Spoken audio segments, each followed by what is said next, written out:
everyone! Today we are covering the manhwa, The Villainess Reverses the Hourglass. Please like, comment, and subscribe if you like this video, and tell us what you think. It helps us a lot. Okay, here we go! The manhwa starts with a small girl, alone and afraid in the dark. Her name is Aria. She's very poor, but her luck is about to change due to her mother's remarriage.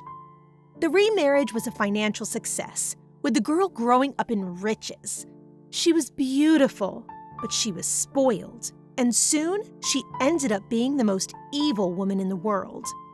Her luck has a quick turn because soon the villainess meets a saint, who sets her up in the court and makes her so unpopular that eventually the evil woman is killed. Right at the end of her life, she wishes that she could go back in time and change her ways to save herself from her fate.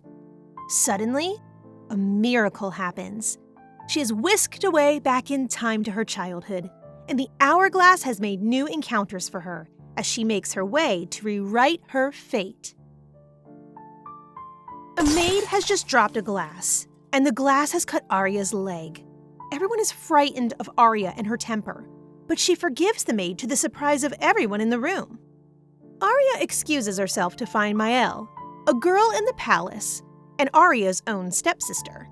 And while she searches, she has a flashback to her previous life.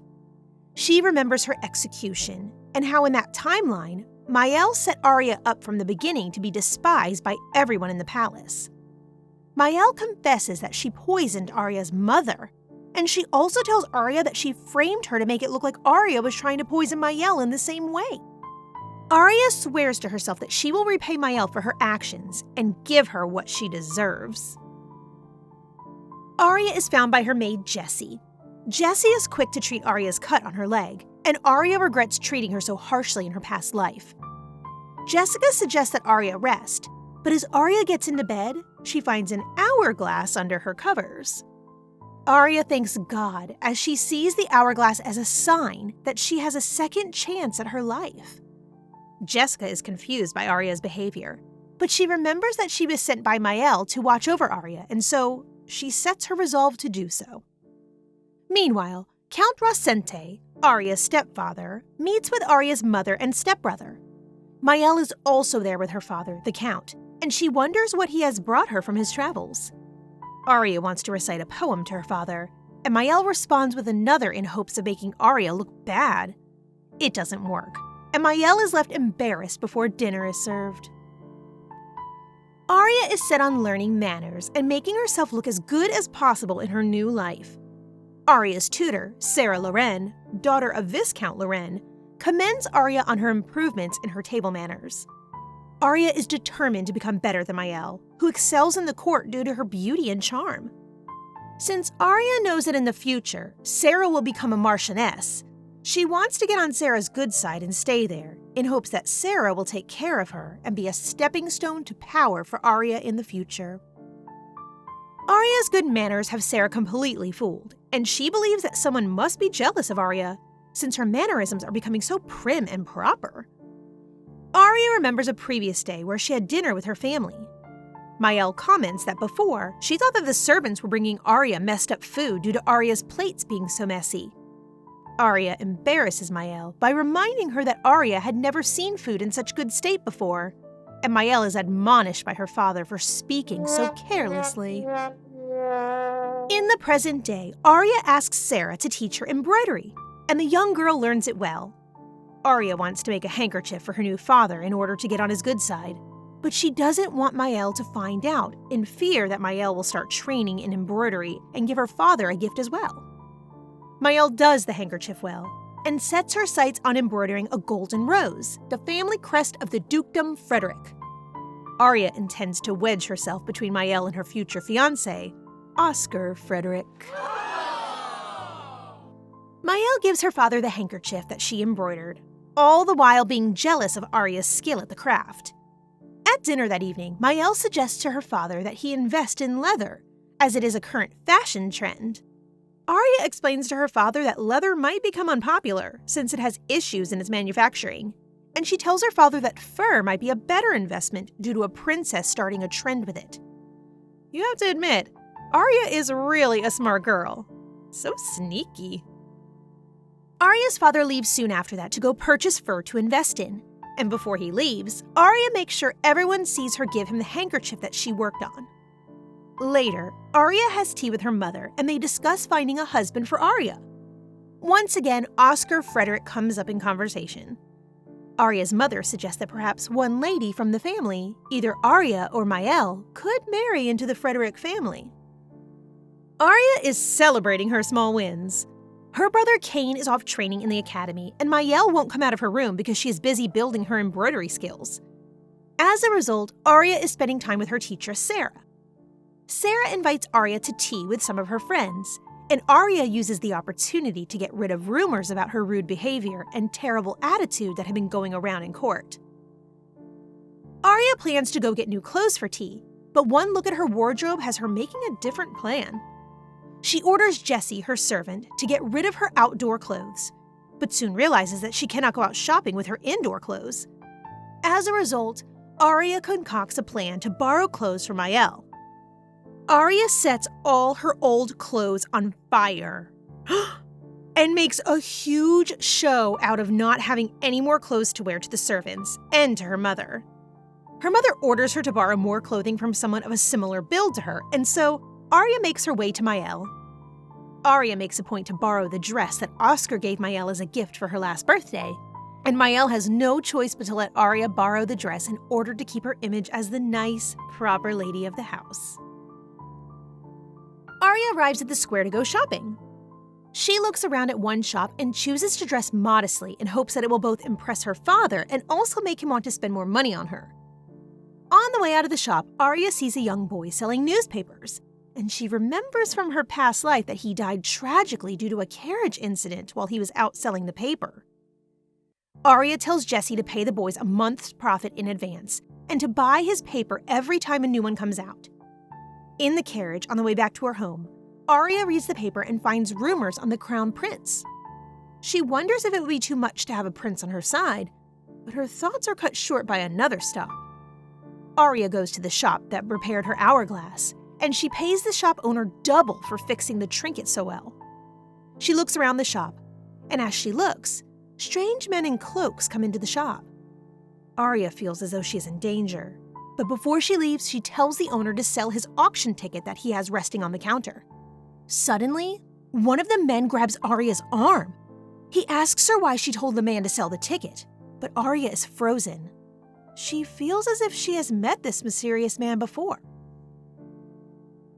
Aria cannot figure out who the mysterious man is, but she deduces that he cannot be older than 20. She thinks that he is a nobleman from the countryside, and after some convincing, she gets him to let her arm go. Aria explains that there is a rumor going around that the rich will close the casinos, thus making gambling and auction tickets a waste of time and money. The mysterious noble pulls a sword, and he tells Aria that if she's lying, he will make her regret it. Aria convinces the man that she wouldn't know if it was the truth or not, as it's just a rumor, and he lets her go. As Aria leaves, the noble notes that the Rosente insignia is on Aria's carriage, and the Frederick crest was on her dress. One of the mysterious noble's men assumes that Aria is Mielle, due to the Rosente crest and the Frederick crest on the dress. The noble isn't too sure, as Mielle doesn't suit Aria at all in his eyes. He decides to drop the subject and wants to check on the casinos, much to his men's disappointment. The noble decides to be the one to make the casino go out of business. Meanwhile, Aria has made it home and she wants to complain to her mother about the knights that were with her, as they didn't keep her safe from being grabbed. Instead, Aria decides to mess with the knights and have them run to fetch her things to make up for the fact that they were a little bad at their jobs. Once she is alone, Aria decides to return the dress to Mielle, in hopes that the mysterious noble and his men think that she was Mielle at the shop. Aria watches Mielle go out into the town with the dress that she wore previously. While she watches, Sarah gives Aria the rundown on how the tea party will go. Sarah suggests that Aria prepare some embroidery for the ladies, as noble women exchange gifts in order to build friendships. Aria agrees, and she uses the opportunity to embarrass Mielle once again. Aria makes a lovely handkerchief with a beautiful crest on it. She gifts it to Mielle, and Mielle runs away, not having anything prepared for Aria. Later, Aria gets ready for the tea party, and she reminisces on her old life. She thinks about how after she broke a glass bottle, her life got worse after that point, and she vows to herself to never get to that point again. As she travels to the tea party, Aria has a bad feeling about the event, but pushes the feelings down once she arrives. Aria wins the ladies' pity with sad stories about her time as a poor little girl, and she also wins their favor with her beautiful handkerchiefs. All the ladies are excited to hang out with Aria and want to take her out on the town, but one lady says that it is dangerous to go out. She recounts a rumor about Viscount Louvre running a human trafficking ring out of the basement of the casino in town. Aria is stunned, as these events are different from the past, and she wonders if her revenge and plotting has changed the events of the future. Aria hatches a new plan and orders John, one of her knights, to go do her bidding. Ooh, what does she have plans? John has been tasked to snoop around to find out if the Crown Prince is also responsible for the human trafficking ring. He is warned to stop snooping, and for the meantime, it seems as though Viscount Louvre has been caught. Aria sets her plan in motion, and she asks her mother for tutors. Her first new tutor is Celine from the White family. Aria plans to get Celine on her side and to keep Sarah as a supporter. The next day, the court garden is busy and buzzing. Aria tells Jessie to find out if someone is visiting, and if so, who it is. Aria falls asleep, and when she wakes up, she finds the house quiet. She goes to find Jessie, but instead, Aria finds her brother Kane, Mielle, and Oscar Frederick, Mielle's fiancé. Aria notes that in the past, Oscar and Mielle are to meet later, and wonders if Mielle has been sending letters to her brother Kane in order to speed up the meeting. Aria gets ready in her beautiful hair and clothing, and she joins Oscar and Mielle in the dining room. Mielle hastily thanks Oscar for her dress, and she tells him that she wanted to get him clothing as well. Kane suggests that he and Mielle go shopping, but Mielle protests that a guest shouldn't be left alone. Oscar rebuts that he would not be alone, as Aria is at home as well, much to the dismay of Mielle. Mielle and Kane leave, and Aria plans on when she will give her handkerchief to Oscar. Aria decides to go to the indoor garden for a change of scenery, and while watering the plants, accidentally pours water all over Oscar's head. And we will have to stop right there. Looks like Sir Oscar is all washed up. What will happen next? What will Aria and Mielle get up to? Last episode, we met Aria, a young girl who was born in poverty. After her mother married into a wealthy family, Aria became spoiled, and as a result of her behavior, she grew to be hated in the royal court. Her ways come to an end when she is executed, but a miracle gives Aria a second chance at life. Now Aria is determined to be loved by all. Will she be successful? Find out now. Aria is mortified. She has just poured water all over Oscar's head. She tries her best to wipe Oscar dry, but he tells her that at the rate she is going, she will only end up as wet as well. Aria cannot believe that she has made a mistake this big, and she fears that all her plans will go wrong. Oscar assures her that it is his fault for wandering around without permission, and he notices that Aria is on the verge of crying. Aria notices how kind Oscar is, and she decides that she can exploit his weakness for her gain. Aria takes the opportunity to give Oscar the golden handkerchief that she made of his crest, knowing that a lady giving a man a handkerchief of that caliber expresses interest. Oscar accepts the handkerchief, and Aria has a servant run Oscar a bath and get him new clothes. Later that day, at a meal, Mielle presents Oscar another gift, this time from her. New pen tips. The conversation is going well, but it is not on Aria, so she decides to act ill. The time for Oscar to leave has come. Soon after he leaves the palace, Aria's mother rushes in, wanting Aria to tell her everything. As the two talk, gifts from Oscar's family arrive, and they come with a message. One gift is to go to Mielle, and the other is to Aria. Each girl also gets a letter from Oscar, and Aria teases Mielle and tries to goad her into reading her letter out loud. The gifts are open, with Aria's gift being a dress, matching shoes, and a hairpin. Aria decides to wear the pin on her way out to an outing, and she decides to go to a fancy jeweler on her way back in order to get something for Oscar. At the outing, Aria meets with her new friends from the tea party, and they fawn over her. As Aria takes her leave, she notices that her coachman is not the same man she arrived with. She questions the man and deduces that he is a murderer, sent by Mielle to assassinate her. Aria sends the man away and realizes that in this timeline, Mielle will reveal her true colors quicker than before. Aria sends one of her guards away to find a different coach to take her home, and while he searches, she goes to the jeweler's to find something for Oscar. Aria lands on a very heavy blue brooch, and she is hopeful that he will feel burdened by such an extraordinary gift. She also orders 5 smaller brooches with the Rosente family crest. The shop owner tells Aria that the gifts will be ready the following day, and he also gives her a small blue necklace. As Aria waits for her carriage, she plans on how she will bring Mielle to her downfall. She thinks about framing the family for treason, but she's distracted by the blue-haired noble, who she spots on the street. Aria is unsettled by seeing him so soon, and tries to rush into her carriage to go home. As she boards it, a bouquet falls at her feet. The blue-haired noble is standing there, and he picks up the flowers, claiming that they are a gift for Aria. The blue-haired noble explains to Aria that because of her advice, he was able to save his money from the casino. Aria doesn't know how to respond, as she doesn't know the noble's intentions. She asks for his name, and he responds with just the name Asher. When Aria tries to ask what family he is from, he doesn't give her an answer, telling her that for the meantime, he would just prefer her to know his given name. Aria is eager to go home because the entire situation has made her uncomfortable.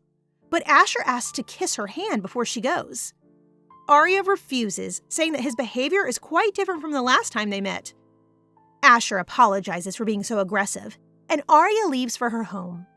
As she boards her carriage, Aria trips and stumbles, dropping her flowers and stepping on them in the process. Asher laughs and throws the flowers away, saying that they aren't suitable for a lady anymore. On the ride back, Aria tries to figure out what Asher's motives could be. Back at her home, Aria is confronted with troubling news. Her previous coachman has been hospitalized with food poisoning, and her previous carriage had parts missing from it. Dun dun dun! Aria suspects that Mielle was the one behind all of these things, and she goes to tell her mother about the dangerous carriage. Aria's mother flies into a rage and gathers all the servants to explain what happened. Aria suggests that someone set up the whole incident, and she says the police must be called to investigate. Mielle asks if calling the police is too much, and Aria questions her on her involvement.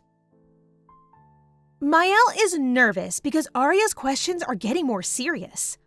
Aria asks how Mielle could know how much damage the carriage had, and when Mielle can't think of an answer, Aria cries out, saying that if Mielle was in trouble as she had been in, Aria would be upset and would want to get to the bottom of the situation. Wow, someone get that kid an Oscar! Aria suggests that her mother make a decision over the matter, and secretly, Aria is wanting Mielle to let her servant take the blame for the incident. Before their mother can make a decision, Mielle's servant collapses. The next day, Mielle takes her meals in her room, and Aria and her mother wonder if they will see her when the decision regarding the carriage incident is made. Meanwhile, Sir Oscar's gift arrives at the Rosente home, and the brooches are beautiful. But there is no time to wait because Aria's mother has reached a verdict. She fires the coachman, and she makes the coachman who left his post in charge of cleaning the stables. Mielle isn't feeling well because she's been worrying the entire night. But before she retreats back to her room, Aria gives Mielle the necklace that she received from the jeweler. Later that day, Aria thinks about how it seemed that Mielle was being advised by her maid Emma. While she decides what to do, Aria also sends a letter to Oscar, thanking him and presenting her brooch to him. She writes the letter and flips her hourglass mindlessly. But something is wrong. Aria is standing face to face with her maid, whom she just sent to deliver a letter. Aria is confused and looks down to see the letter that she just sent, still half written on her desk. Talk about déjà vu. Aria rewrites her letter and sends her maid away, leaving her to figure out what just happened. Aria decides to take a nap, and she's woken up by a maid checking on her. Aria dismisses her and once again mindlessly plays with her hourglass. Suddenly, the same maid checks on Aria again. Aria realizes that the hourglass is the key to going back into time, and through trial and error, she discovers rules of the hourglass. Turning the hourglass lets you go back in time once a day, and each turn is worth about 5 minutes. To test her theory, Aria goes to her math lesson and insults her teacher, only to turn the hourglass and for her teacher to not know what happened. Aria uses her hourglass to cause trouble around the house for about 2 weeks before she realizes that there hasn't been any news from the delivery man about her message and gift to Oscar. Aria is told by one of her knights that Oscar accepted the gift, but has not been able to respond due to how busy his academy is. A few more days pass, and a letter finally does arrive from Oscar, stating that he would like her to set a time and date to meet him so that he can speak to her in person. Aria writes a response immediately, and she gives it to Jessie, her maid, to give to Oscar. Jessie is uneasy with the letter, as she knows that Mielle is in love with Oscar. Will Jessie deliver the letter? During breakfast one morning, Aria receives an economics book she ordered. She wants to study hard to be credible, as women are not educated at the academy in her time. Aria decides to become like a noblewoman that she knew in her past life, who concentrated on business and money. This way, she would have a good foundation for her life. Sarah comes back from her travel, and while they talk, Aria requests a handkerchief embroidered by Sarah. Aria wants the handkerchiefs to match to show their bond to everyone. Aria wants the connection to be able to connect her to the Marquess, as she knows that soon Sarah will start dating him. The two talk about their social debuts, and they promise to help each other out in society. It's Aria's birthday! Aria is anxiously awaiting a visit from Sir Oscar, and while she waits, Aria decides to open her presents. Sarah presents Aria the handkerchief and new gloves. Oh! And Aria also shows off a teddy bear with jewels in it to show off her wealth. Her father only got it for Aria because her careful planning of the fur stocks caused him to earn extra money. But Aria thinks that by having the bear, she can subtly remind the girls gathered that they will never be as rich as she is. So sneaky, sneaky. During the party, Mielle arrives and claims that Aria purposefully did not invite her to the gathering. Aria tells Mielle that she simply didn't have the opportunity to invite Mielle as she was sick in her room, but she realizes that it looks bad that she didn't try, as they live in the same house. Aria covers her mistake by saying that she is thankful for Mielle's good health, once again looking like the innocent stepsister.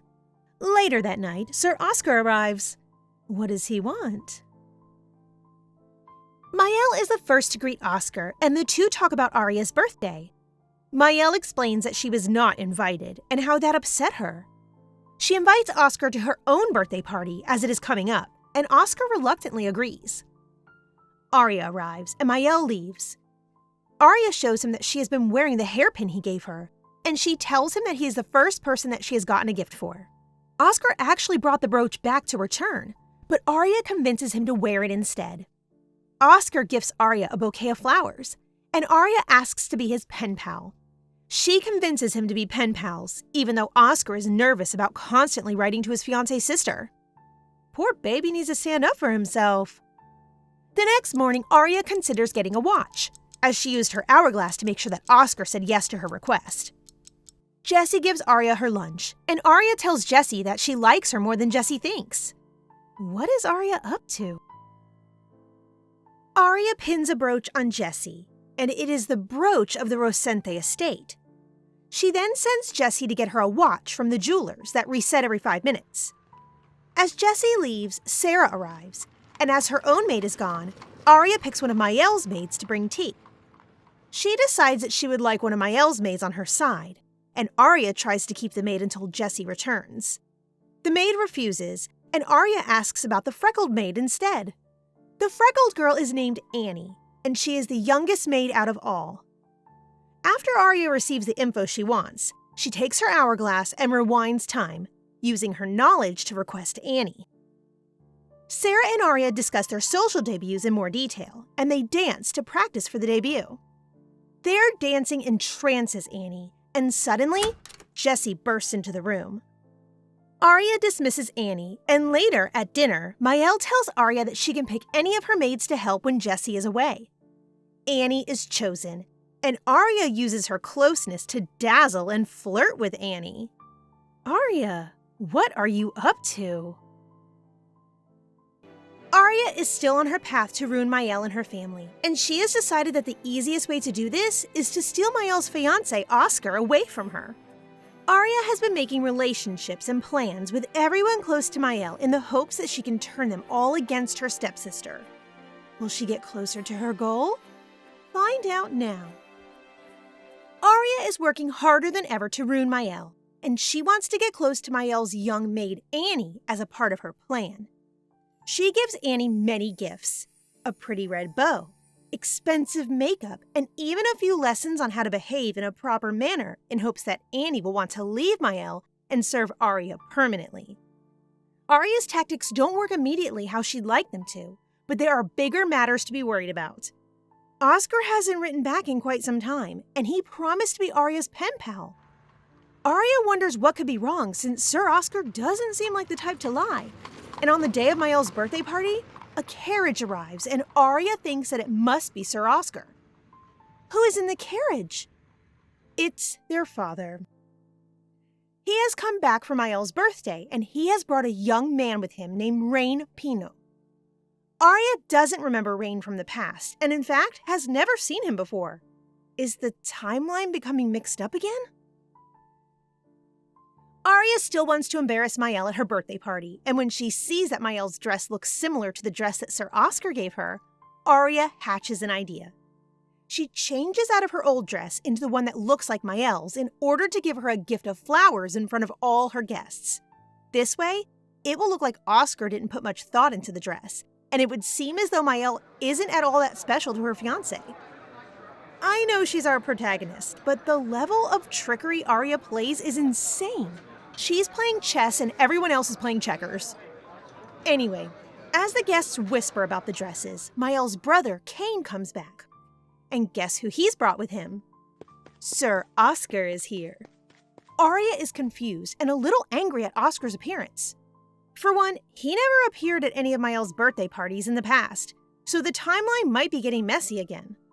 For another thing, he never replied to Aria's letter, and Aria doesn't like that one bit. As she wonders, Aria notices Kane giving her some weird looks. And honestly, dude, she's your stepsister. Let's not get weird. Oscar's also giving Aria a look, and Aria deduces that he is developing feelings for her and is feeling guilty about it.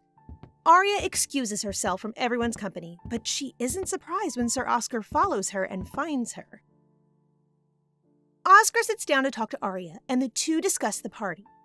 Aria flirts with Oscar, and Oscar does his best to not let his new feelings for Aria show. Poor thing. Aria declares them friends, and Oscar seems to be fine with them just being friends, as he doesn't want to hurt Mielle's feelings. At dinner, Mielle gives her father a handkerchief as a gift, and she shows off a necklace that Oscar gave her. Aria isn't too worried, as she wants Oscar to be stressed about picking between the two of them. Everyone at the party receives a handkerchief from Mielle, except for Aria, but Aria claims that she can wait since the two live in the same house. Days pass, and Aria still does not have the handkerchief, and she expresses her disappointment about the situation to Annie as the two get ready for a gathering being held for Aria's teacher, Sarah.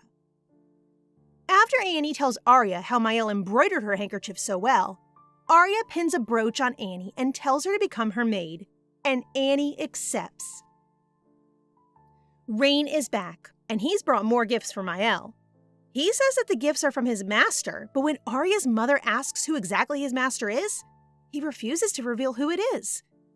Aria tries to deduce who it is, and says that Rain's master must be foreign since everyone in the Empire knows of Mielle's engagement. Rain tells her that she is wrong, and Aria is told to wait to meet him, which will happen soon. The next day, as Aria is getting ready for gathering after Sarah's coming-of-age ceremony, Annie dresses up a bit and follows Aria to be her attending maid while at the party. They all wait for Sarah, who comes in late. Sarah explains that she was held up by the Marquess, who picked up her dropped handkerchief and asked to keep it. Sarah tells the ladies that she and the Marquess danced, and that he sent her gifts as well. You go, girl! Aria tells Sarah that the Marquess is a good person and that she needs to be happy and discover her own feelings first, and Sarah thanks her. Annie has listened to all of this, and she realizes that working for Aria can make her dreams to be important and rich come true. Aria and Sarah discuss the Marquess in private, with Aria explaining tips and tricks on how to flirt and give the Marquess gloves and other gifts to the man. As the two leave, Aria sees a carriage, and in it, Rain has more gifts for Mielle. He asks to see Mielle privately, and Aria refuses, saying that she doesn't want her sister alone with a man. In reality, she doesn't want anyone getting close to Mielle in order to isolate her, but our sneaky Aria is good at hiding her intentions. Sarah steps in, suggesting that they all accompany Rain when he speaks to Mielle. Aria, Rain, and Sarah have tea and discuss Mielle and Rain's master. And Rain says that his master had seen Mielle's intellect for himself. He hints that Mielle told his master some advice on a fur business, and Aria realizes that the Count took her own idea and gave Mielle the credit. Aria rages, slamming things on the table and ground in front of Sarah and Rain.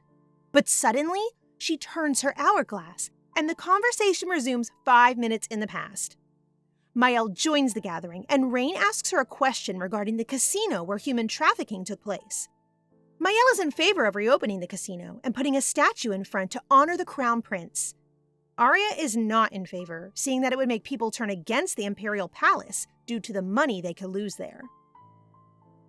Later, Aria and Mielle are having dinner with their father, and he suggests that he wrap his fur business up and find another. Mielle suggests a fabric that is light since spring is on the way, and she suggests a silk or soft velvet to invest in. Aria is also asked, but she has a new strategy now. She doesn't want to give the family any good ideas, so she just agrees with Mielle. Later that day, Annie asks to go to the spring festival, and Aria gives her 2 days off. On the day of the festival, Aria dresses Annie up in her own clothes that Annie will cause the other maids to be jealous.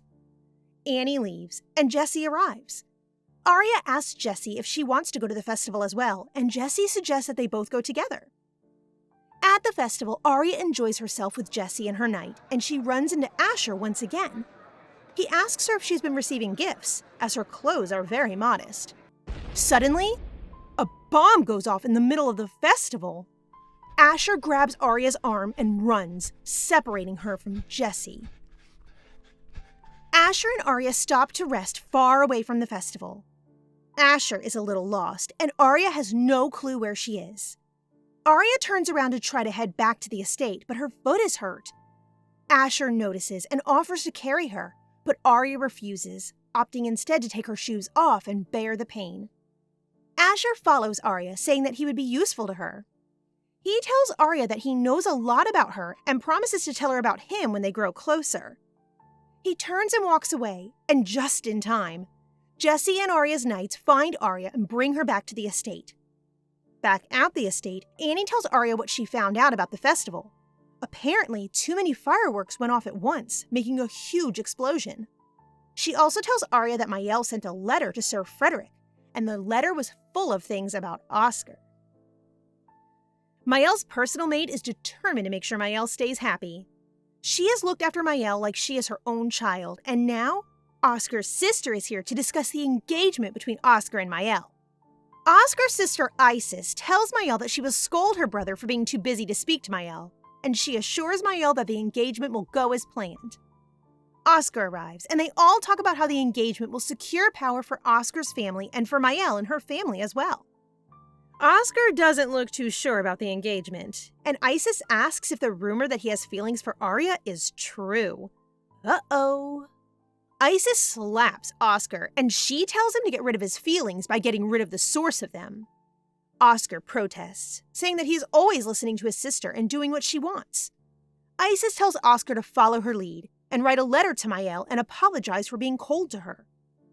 Oscar writes a letter to Aria as well, and he tells her that he can no longer write to her. What will Aria do now? Oscar has just written to Aria, explaining that they can no longer be pen pals. Aria does not understand why he is trying to shut her out, and she is not happy about his decision.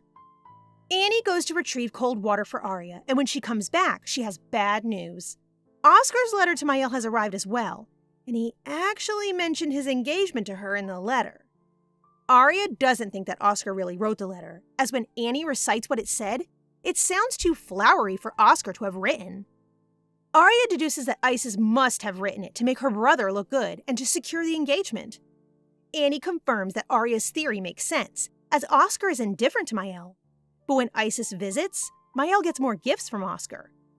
Aria tries to think on who is more powerful in Oscar's family, himself or his sister.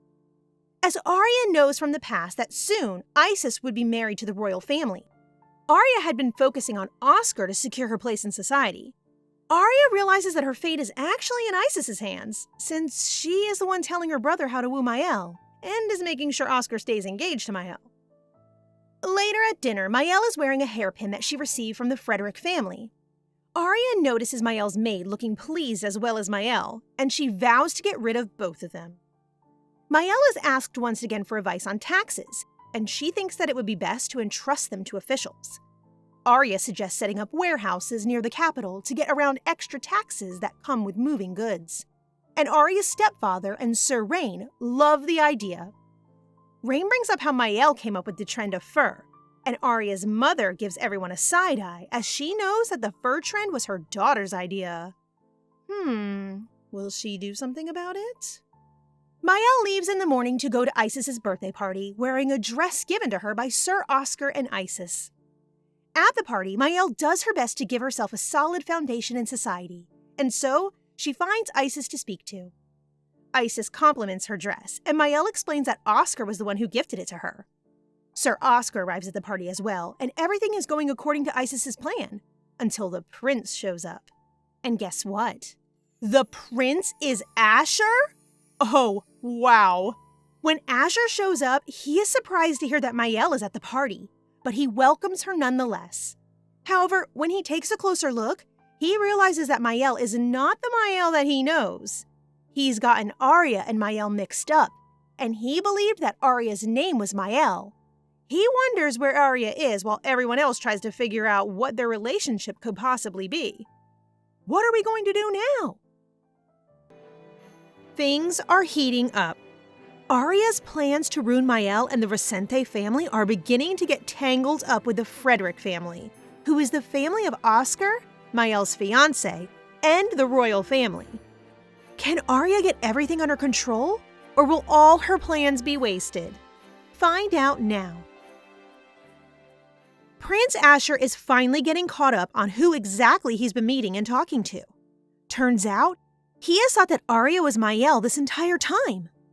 He is amazed that Aria has learned so much about the aristocracy in such a short time, and he is impressed that she is nothing like the rumors that he has heard about her. Asher actually planned to go to Lady Isis's birthday party in order to confirm, once and for all, if Aria is who he thinks she is. Once Prince Asher is at the party, he comes face to face with Mielle, who is not Aria. Asher is disappointed and leaves. Isis wants to know what is going on between Mielle and Asher. Mielle has no idea what is going on, since it's the first time she has met him. Oscar escorts Mielle away to rest since the whole situation has upset her, and Isis tries to get the party back on track. As the party continues, Isis sends one of her knights to find out what happened between Mielle and Prince Asher. Meanwhile, back at the Resente estate, Aria is having a good time eating food and thinking on her next steps in her master plan. Her planning is interrupted by Mielle coming home, escorted by no one else but Oscar. Mielle fell asleep after her scare at Isis's party, and Oscar didn't want to wake her, so here they both are at the Resente estate in the middle of the night. Oscar tries to leave, but Mielle and her father beg him to stay, as it is late, and the guest rooms are available for him. Aria cannot believe that through the entire exchange, Oscar didn't glance at her once. And that night, she wanders the estate, trying to think about what to do. She spots Oscar standing on a balcony, but as soon as he sees her, he turns away. Aria dashes to get her hourglass, and she reverses time so that she can speak to Oscar. She begs him not to abandon her, and she reaches out to hug him and cry. Poor girl. The chapter opens with Aria dreaming about acquiring wealth. During the previous night, she fainted in Oscar's arms due to her using the hourglass in a fragile state. Aria is mortified because it looked as though she was begging Oscar to stay. After Aria fainted, Oscar carried Aria back to her room. He believes that she must be lonely in the mansion all by herself, and he believes that is the reason why she came to find him. Oscar doesn't want to make Aria upset anymore, and he vows not to. He plans on becoming family with Aria by marrying Mielle, and that way, his sister won't be able to harm anyone in the family. Aria doesn't know what could possibly be worse, that she was so vulnerable in front of Oscar, or that he carried her back to her room. Jesse interrupts Aria's thinking by asking if she would like to go outside. Aria refuses, but Jesse opens the window to let light in, and they both see Mielle gathered with her friends outside. Suddenly, Jesse rushes in with news. She has gossip that she has heard about Mielle, and it is about the night that she returned home with Oscar. Word has gotten out that the prince questioned Mielle at Isis's birthday party, and it has also been discovered that the gifts sent to Mielle were prepared by Isis's maid. Aria realizes that because Isis's maid sent the gifts, she actually did succeed in seducing Oscar. Aria decides to start targeting Lady Isis, since she is the one who stands in the way between her and manipulating Oscar. Aria gets dressed and goes outside, where she is mocked by Mielle and her friends. Aria explains that she needs new clothes as she has grown more, and she hints at Mielle's body still being childlike despite her growing age. Once she is in her carriage, Aria wonders if perhaps using the hourglass speeds her growth and ages her. While out shopping, Aria comes across a newspaper that talks about nobles losing business partners, and she wonders if she can use any of the information to her advantage. Aria, what are you going to do now? While Aria is speaking with her maids, Asher finds her. He is holding another bouquet of flowers and asks to discuss private matters with her over tea. The two discuss the last time Asher gave Aria flowers, with Aria deducing that the flowers came from the Imperial Palace. Asher is surprised and delighted to see that Aria is so smart, and he tells her that he has paid attention to her. Asher knows that Aria was the one who advised the Count on the fur business and tells her that despite the rumors, he knows that she is very wise. Asher invites Aria to a meeting that he is hosting since he wants her to share her knowledge with the rest of the nobles. Aria isn't so sure, as she is a woman, but Asher reassures her that he is totally down with listening to her ideas. He's a feminist icon for sure. Asher wants to give Aria time to clear her head and think on his offer, and he leaves. Aria's maids rush to her, asking if she's okay, but Aria is confused by the encounter with the prince. Later at the palace, Rain comes back with gifts. He is carrying more flowers, lilies for Mielle, and tulips for Aria. It is Rain's last day in the Rosente household, but Aria is more concerned with the flowers that he gave her than him leaving. The tulips were grown in the Imperial Palace's own personal garden, and Aria wonders why Rain's master would go through the trouble of growing them and giving them. Aria's thoughts are interrupted by her father, who asks her what she thinks of Rain. Count Rosente seems to want to pair Aria off with Rain to make connections, but Aria is not feeling it at all. Mielle decides to egg the Count on, saying that Aria and Rain would make a good match. Aria refuses in the nicest way possible, proving that she is way more patient than I am, and the matter is dropped with the Count saying that Rain could come back and try again later. Later that day, as Aria is relaxing in her room, Rain once again interrupts her peace. He hands her a letter, saying that it is from his master. The letter confirms that Prince Asher is Rain's master, and it asks Aria to reply and give the answer back to Rain to give to the prince. Rain explains that Asher mistook Mielle for Aria, which explained why the prince sent so many gifts to her. He goes on to explain that Asher isn't interested in Mielle in the slightest, and that the gifts were all meant for Aria. Aria doesn't understand why Prince Asher is so interested in her, and Rain explains that Asher simply wants to use her knowledge. Secretly, Rain knows that Asher also wants Aria at his side for himself. Ah!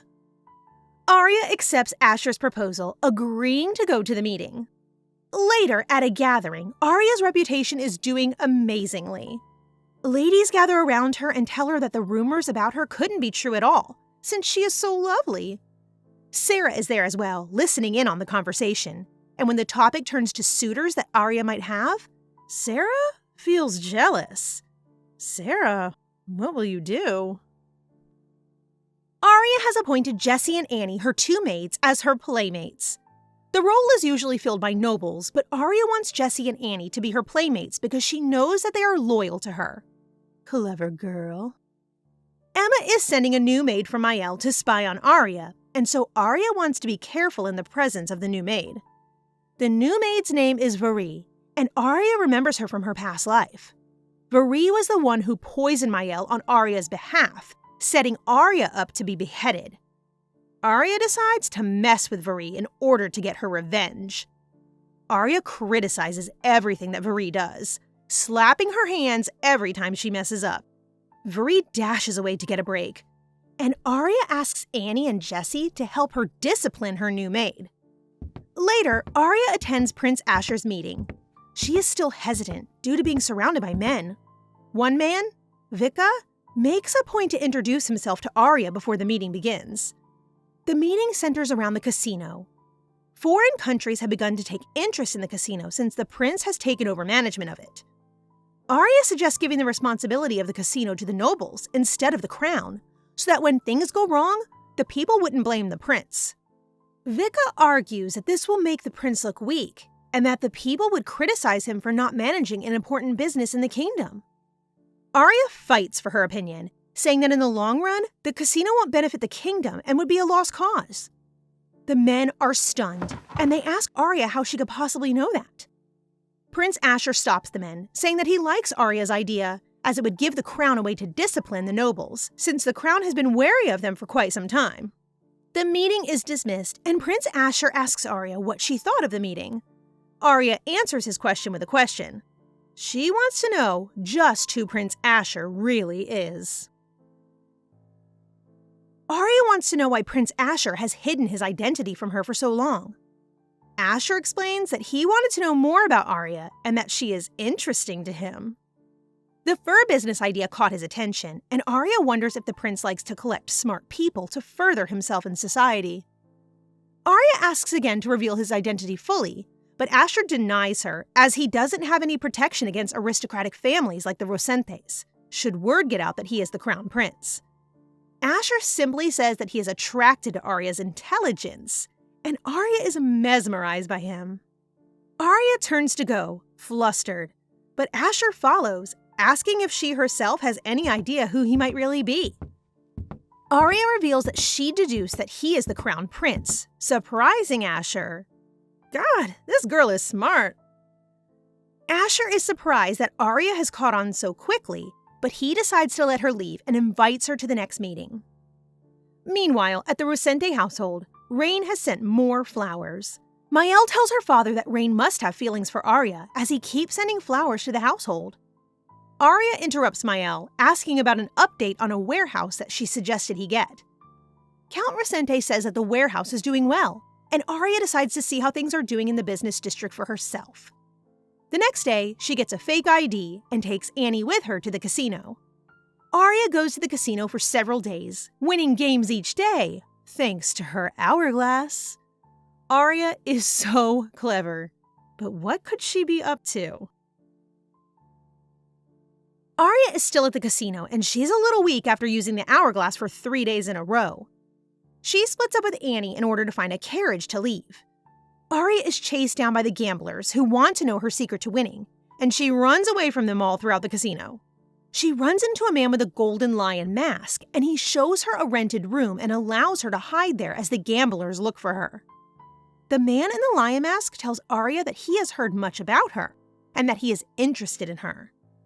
He asks how she could possibly know the correct card so many times in a row. Aria explains that she is just lucky, and a knock at the door reveals that a man outside has dispersed the crowd.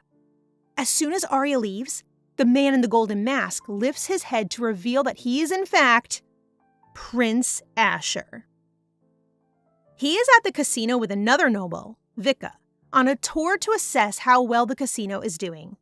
They are also monitoring Viscount Vigue, who says that he wants to buy the casino.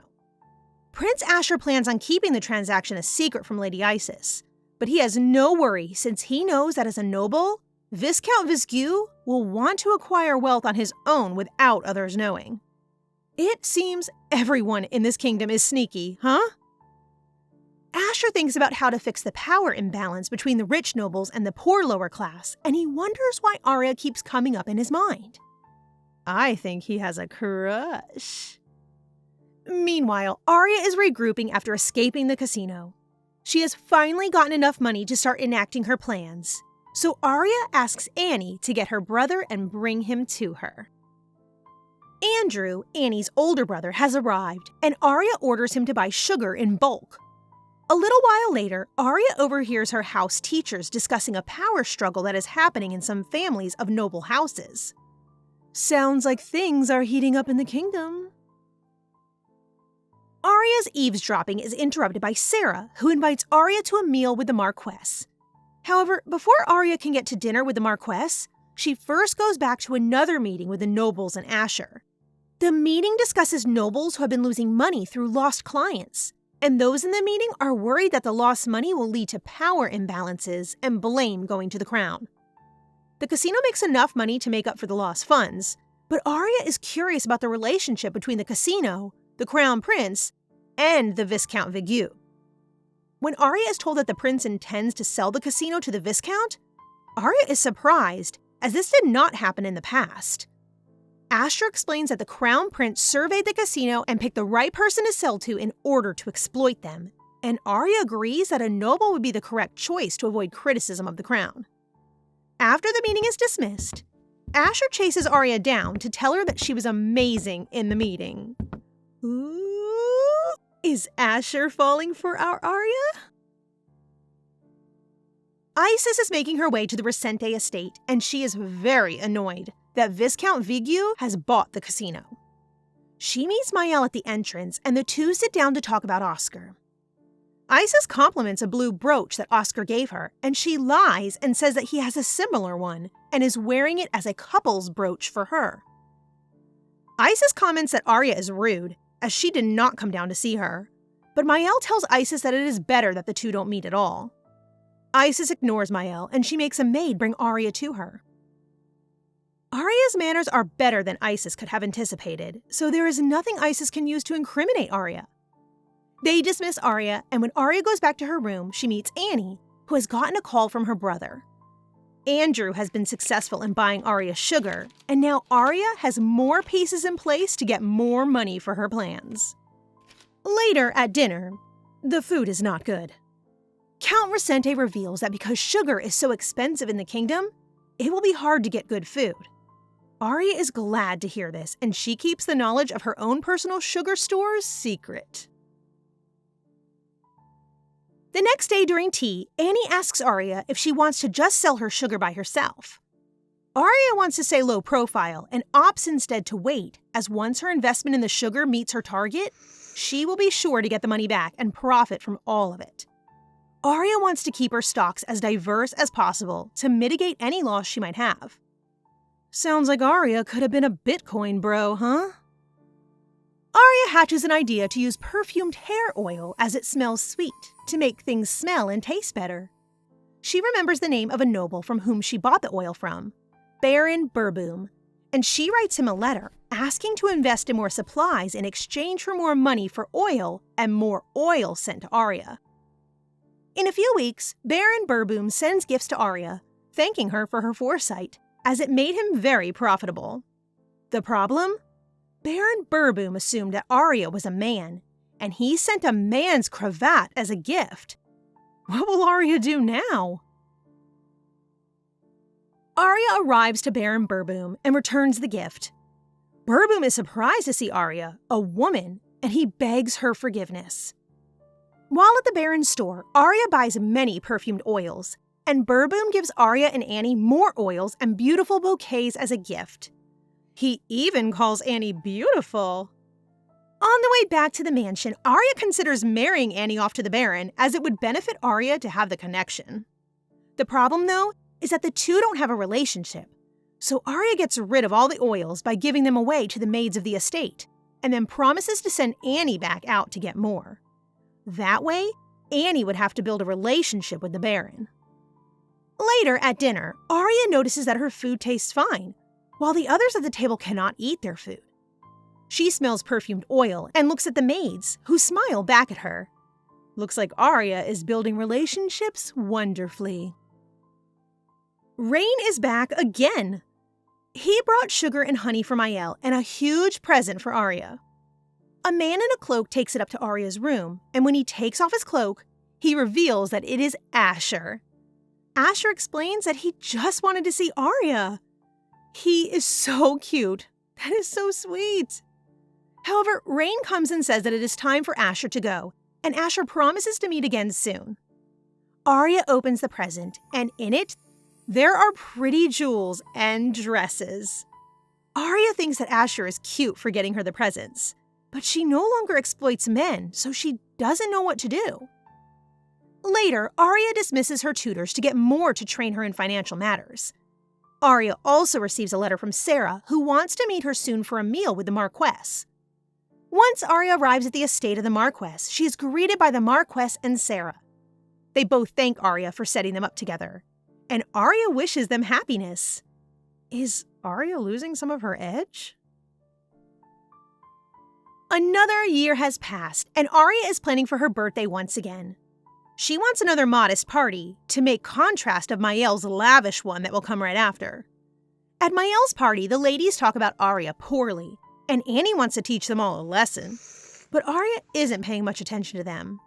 She is keeping an eye on Mielle and Isis, and she is surprised that Isis comes out to make an announcement on behalf of Oscar and Mielle.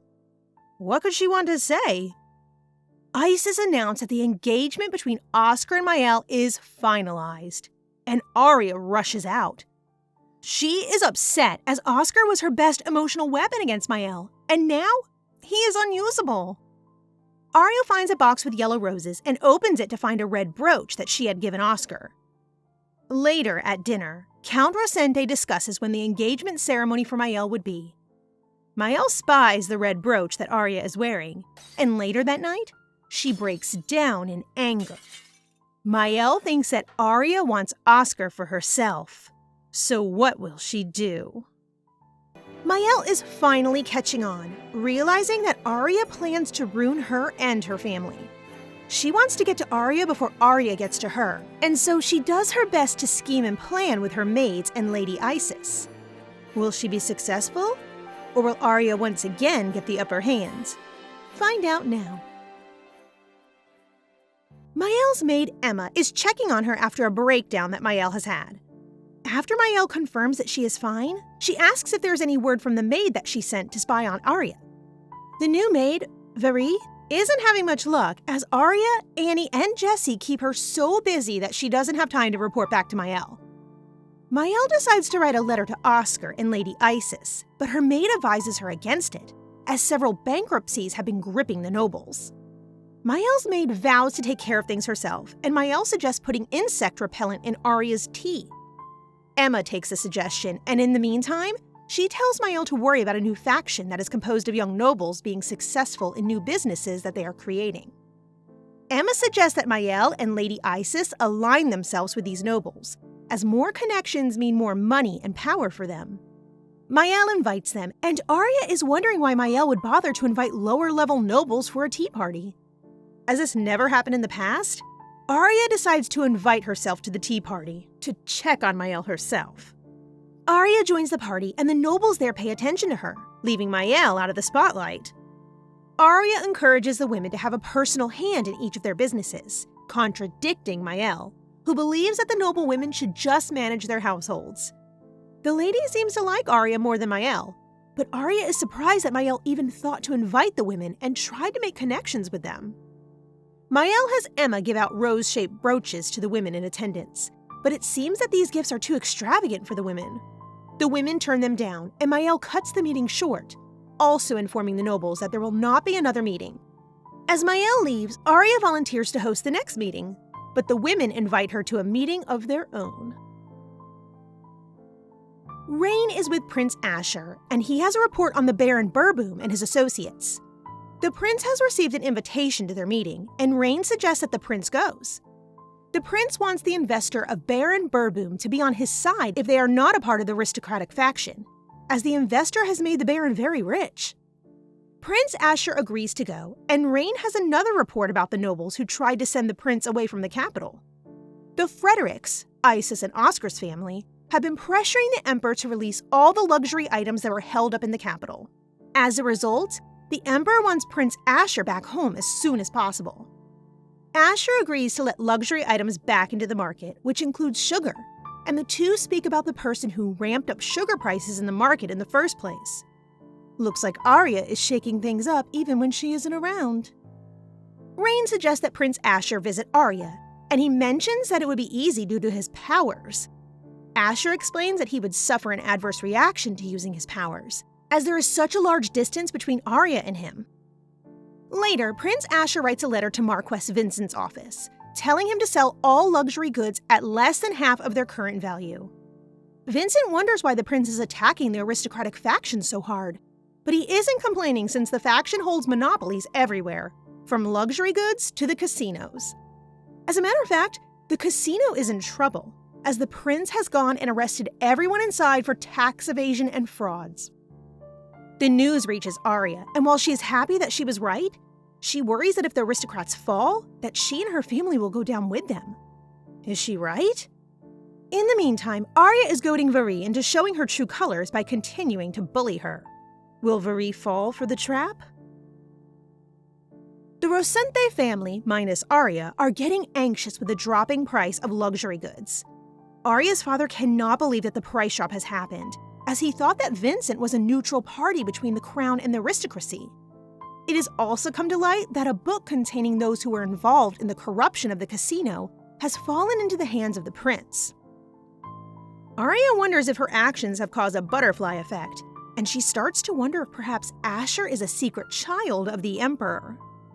Later, Aria gets ready for the meeting she is to have with the businesswomen of the noble families.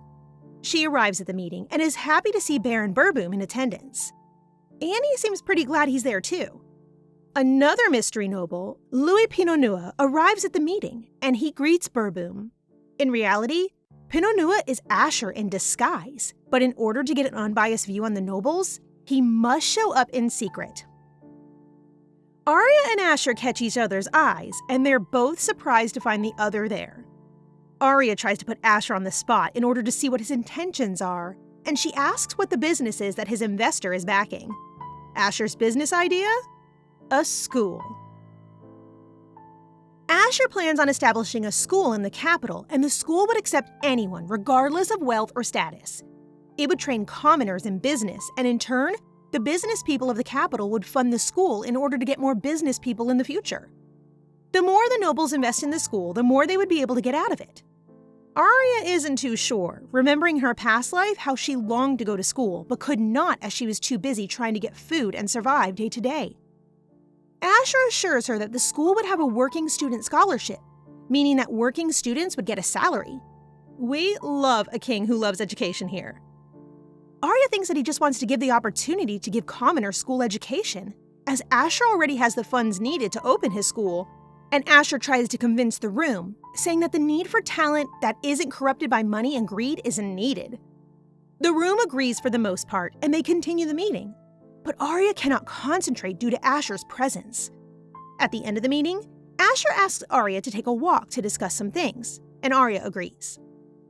They walk, and Aria is still thinking that Asher may be the secret child of the Emperor. They arrive at a cabin in the forest near the capital, but Aria knows this is impossible due to how far those woods are. Asher brings Aria inside and begins to explain the truth about his ability. It passed down in his family, and the gift itself manifests in many forms. His personal gift is being able to travel to far places quickly, and Aria wonders if it is similar to her hourglass. She then asks if Asher is a part of the royal family, and Asher finally introduces himself as Asterope Franz, the crown prince of the royal family. Aria is mortified that she has been so rude to the crown prince for so long, but Asterope is having none of it. He asks her to lift her head and to not treat him as a stranger. He tells her that he will be in the capital for a while and that they can meet any time. He promises to send her a letter, and Aria goes back home, thinking about Asher and his business plan. She thinks about revealing herself as Investor A, but thinks that it would be strange as she has been manipulating the market under the pseudonym. Aria's mother interrupts Aria's thoughts, asking if she is ready for the engagement ceremony for Sarah. Mielle and her father are stunned, not realizing that Aria was so close to Sarah and the Marquess. As Aria tries to avoid them both, a letter arrives from the prince. He writes with the hope that she is doing well, and Aria is happy to receive the letter. Careful, Aria, you might develop a crush. Later, at the Marquess's engagement party, Sarah is happy to see Aria. Aria's father tries to gift her and the Marquess a very expensive sculpture, and Sarah accepts as she learns that Aria had a hand in the gift as well. Mielle asks for some lessons from Sarah, but Sarah isn't too sure, as her tone seems to be undermining Aria. After the greeting, the party starts to mingle more, and in the corner of her eye, Aria thinks that she sees Asher. She goes after what she saw until she reaches a garden, and she is startled by a jacket being put over her shoulders. It's Asher. Asher is happy to see Aria, but he wonders if it's all right for her to be outside, as she was being crowded by admirers only moments before. Aria asks if that bothered Asher, but it seems that our crown prince is confident in himself and how he feels for Aria. Good for him. They continue to talk, with Aria asking if he used his ability to arrive at the party this evening. He answers that he cannot use the power all the time, as it would drain him physically. Asher also explains that he was afraid that Aria would no longer meet with him if he continued to be dishonest, and that when he sees her, he cannot turn away. Uh-oh, Aria. What will you do? Asher gives Aria a kiss on the forehead and sends her back inside. But soon, there is a major problem. Lady Isis has just seen everything, and she is not happy at all. She asks why the prince is acting so improperly, especially when she has been promised all her life to be the next empress. Asher is not impressed at all. Get it? And hints that he knows that she was involved in the corruption of the casino at the capital. After the party, Lady Isis invites Mielle over. She tells Mielle that she needs to get rid of Aria, as she is bringing dishonor to the nobles in the capital. Mielle states that she understands, and she will do whatever it takes to get rid of Aria. Later, Aria notices her maid, Viri, acting very suspiciously. What could she be up to?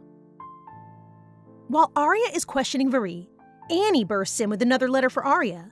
The letter is from Pinot Noir, and he says that he will give credit to investor A for his hand in his business. Aria wonders if Asher has also suffered at the hands of nobles in his past life. While she thinks about her life and role with Asher, Jessie has Viri pour tea. Aria isn't very hungry, so Jessie opts to drink it herself. As she lifts the cup to her lips, Viri knocks it out of her hand. Jessie scolds Viri, but she soon collapses. Jessie has been poisoned by Viri.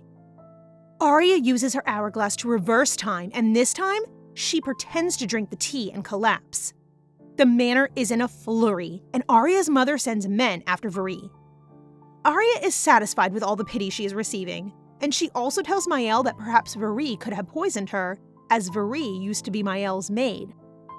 The news of Aria's poisoning also reached a guest, so rumors are spreading everywhere outside the manor as well.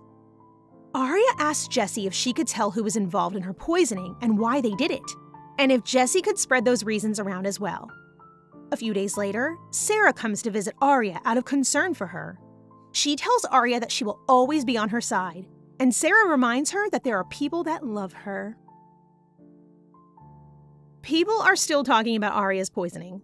Sarah is defending Aria left and right. The Marquess wants the search for Viri to be wrapped up quickly, and Jessie is telling people that Viri could not have acted alone. Aria tells two investigators to talk to Emma and Mielle, as Aria states that Emma is not fond of Aria due to her upbringing. As the investigations continue, Aria speaks with Jessie about if Emma really was behind the poisoning. While they talk, Aria notices fresh tulips. She asks Jessie if she has been replacing them every day, but Jessie tells her that they have been coming every day, fresh. Aria wonders if Asher has been bringing them himself every day, but before she can figure out what to do, Sir Kane comes in the door. He wishes Aria well and then leaves. But Aria notices that his gaze seems slimy. Ugh. Later, during a family meal, no one seems to understand why Kane has come back home so soon over what happened to Aria. Aria realizes that Kane might be falling a bit for her. Gross. She decides to use his feelings to make Cain destroy the family from the inside out. After the dinner, Mielle goes to see Isis in order to try to explain what went wrong. Emma goes with her, and she vows to try her best to find out what happened to Viri.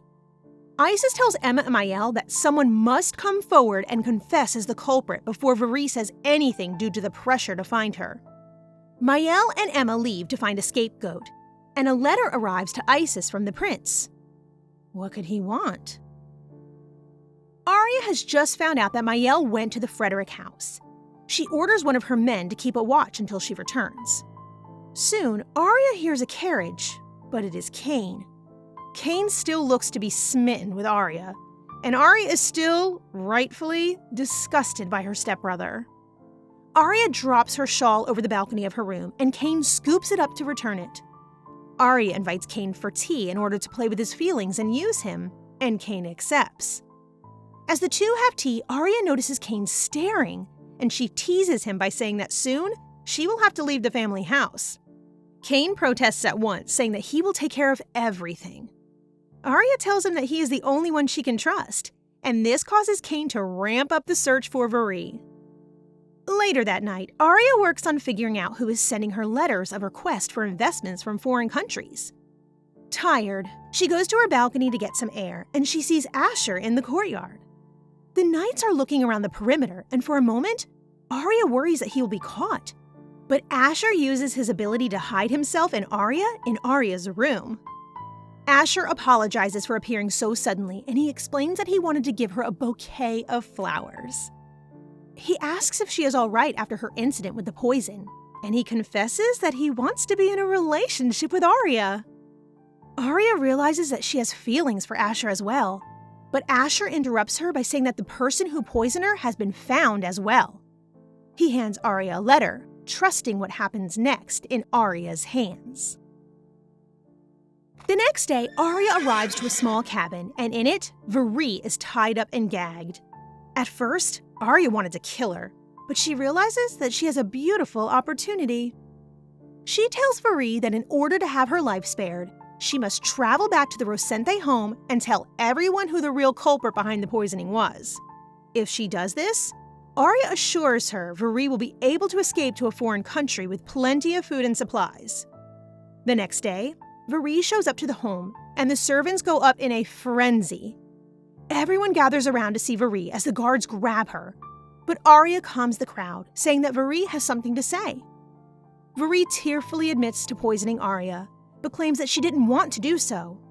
She points her attention to Emma, Mielle's head maid, and says that Emma made her do the deed. The whole house is in shock, and Emma rushes to grab Viri and beat her. Aria looks on in glee, knowing that there will be even more trouble for the Rosente home. As Aria continues to watch Emma and Viri fight, Cain sees her laughing and mistakes it for her crying. He puts an arm around her to comfort her, saying that no one will harm her again. Sir Rosente keeps questioning Viri to make certain that Emma was truly the one who gave the poison to Viri to use on Aria. Aria puts on a show to beg for Viri's life, thus keeping her end of the bargain with Viri. Viri is banished to a foreign country, and she boards her carriage. That night, Viri's coachmen disappear, as does all her luggage. She steps out to look for them, and she hears rustling in the woods. Viri is ambushed and killed. In the following days, a message arrives to Aria saying that Viri has been disposed of. The day is also the day of Emma's trial, and Emma isn't looking too good. She is being accused of attempted murder, and Aria is asked if she has any reason as to if Emma should be pardoned. Aria claims that she wants no more victims, and so for that reason, Emma must pay for her wrongs. Emma is sentenced to death, and Mielle collapses in grief. As servants come to attend to Mielle, Aria kneels down to ask Mielle if she was the one who told Emma to carry out the deed. Mielle loses consciousness completely, but luckily, Rain is present at the trial. Rain offers to escort them to the nearest hospital, and Rain slips a note in Aria's hand before leaving, saying that someone is waiting to see her. As Aria walks outside the courtroom, she is followed by Cain. He says he is worried about her, even though his sister has been taken to the hospital. Gee. Aria tries to leave as she is supposed to meet the person waiting for her, but Cain won't leave her alone. Asher arrives and he and Cain face off. Aria wants to leave with Asher, but Cain is jealous and he refuses to let her leave with someone he doesn't know. Aria begs Cain to go back to Mielle, saying that she must speak to Sir Pinot Noir alone. Aria and Asher walk off, leaving Cain stunned. Asher asks Aria how she is, explaining that he waited for her outside the courtroom as the judge would have recognized his face. Aria is surprised that Asher can still view her so positively after she sent Emma to her death. But Asher tells her that he is willing to accept her just the way she is. The next day at the Rosente home, everyone is concerned because Mielle is refusing to come out of her room or eat. Her maids are feeling neglected, and they are complaining among themselves until Aria comes along. Aria invites them for tea and tells them to tell her how Mielle is doing as well. Over tea, the maids inform Aria that Mielle has taken a walk. They suspect that she must be in a better mood after receiving a letter from Lady Isis. Aria suspects that Isis spoke about Oscar in the letter, as reminding Mielle of her fiancé might have cheered her up. Aria wants to target Oscar in order to hurt Mielle, but the thought of Asher stops her, even though she tries to deny it. Meanwhile, Annie has another letter for Aria, but she is stopped by Cain. He tries to intercept the letter, but Annie says that it's from the Baron, protecting the letter and its contents. The letter asks for Investor A to be at the opening ceremony for Asher's new school, and Aria wonders if it's okay to reveal herself to be the investor. She is lost in thought all the way through dinner, and finally, Cain has had enough. He tells everyone at the table that the Pinot Noir family isn't a good fit for the Rosente family, and that Aria has been seeing the young lord of Pinot Noir. Mielle and Cain aren't having the best time. Mielle's most trusted maid has been executed, and Cain is finally realizing how gross crushing on his stepsister is. At least, we hope. Meanwhile, Aria is caught between her identity as Investor A and her duties as Aria Rosente, especially when it comes to Prince Asher. What will she do? Find out now. Cain's outburst stirs up the dinner table. He is convinced that Aria is too young to marry, but Aria's father thinks that it is time for Aria to start investing in her future as well. The Rosente family sends a message out to all the noble families in the area. Jessie asks if Aria would really marry a man her father picks, but Aria isn't worried about any of that right now. Meeting suitors would take up too much of her time, and our Aria doesn't have any time to waste. In all the commotion, Rain visits with flowers for Aria, a letter, and more flowers for Mielle. While her father and Cain accuse Rain of perhaps trying to woo Aria, Aria leaves to go read her letter. On her way to her private room, she passes Mielle. Something with Mielle is off. She doesn't say much, only whispering in Aria's ear about how Aria killed Emma before she leaves to go meet with Oscar. Aria settles in her room and reads her letter. It is from Asher, and he sent well wishes and a mysterious ring. What could he mean with it? Meanwhile, Mielle is all but hysterical at her meeting with Oscar. She doesn't understand why her father won't back up the aristocrats and Oscar's family against the prince, and she's worried that this could mean trouble for Oscar. Oscar assures her that Lady Isis's other plans are going accordingly, and that she should stop worrying so much. Mielle agrees, saying that with everything that had been going on, she had been emotionally unstable. Oscar flinches. Did she have something to do with the attempt on Aria's life? After all, she was in contact with Lady Isis after the poisoning attempt almost constantly. While Mielle and Oscar meet, Cain is still trailing after his younger stepsister. As Aria watches a group of nobles gather in her home, he sneaks behind her. She asks if she should be worried about the gathering and greet the guests, but Cain tells her not to worry. He instead tells her to learn a foreign language, and Aria is confused by his meaning. The next day, Aria's mother bursts into Aria's bedroom. She has news. Lady Isis is to marry the king of a foreign country. Aria's mother is concerned. This is an act of opposition to the crown in their country, and this could bring war. She wants to divorce the count, and Aria goes quiet. Perhaps her mother is right? Aria tells her mother that she is free to leave at any time and that she herself has work to do at the Resente estate. Aria's mother isn't going to leave her child alone, and so she promises to leave with Aria after her work is done. Later, Aria sends a letter as Investor A saying that she will participate in the completion ceremony of the academy. When a formal invitation comes, Aria invites her family formally. They turn her down, with Mielle smugly saying that it wouldn't be becoming of her family to be in attendance for the school's opening.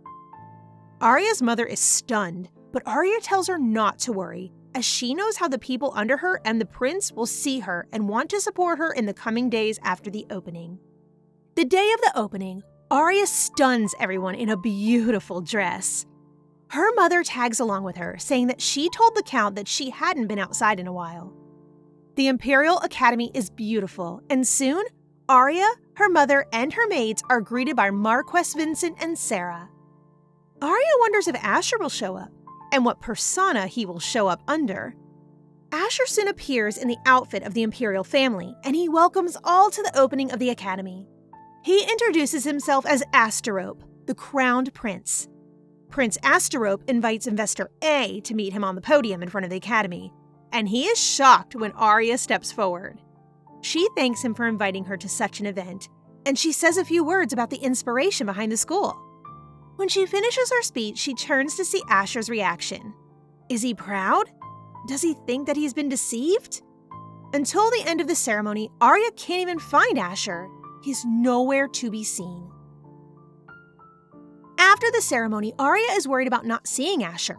She cannot find him, and people soon swarm her, trying to see if the rumors about her terrible behavior were true. Asher comes up behind Aria as a group of men swarm her, saying that Aria has a prior engagement with him. The two of them have tea, and they discuss their secret identities. Aria didn't have a clue that Asher was Pinot Noir, and Asher didn't know that Aria was Investor A. Asher asks how Aria has been, as Investor A was an extremely busy man. Aria replies that she was a bit worried about Asher instead. Asher pokes fun at Aria for worrying about him, but he gets serious for a moment, explaining how precious her safety and his planning now is to him. He then turns the conversation to Lady Isis, remarking that she might be planning something.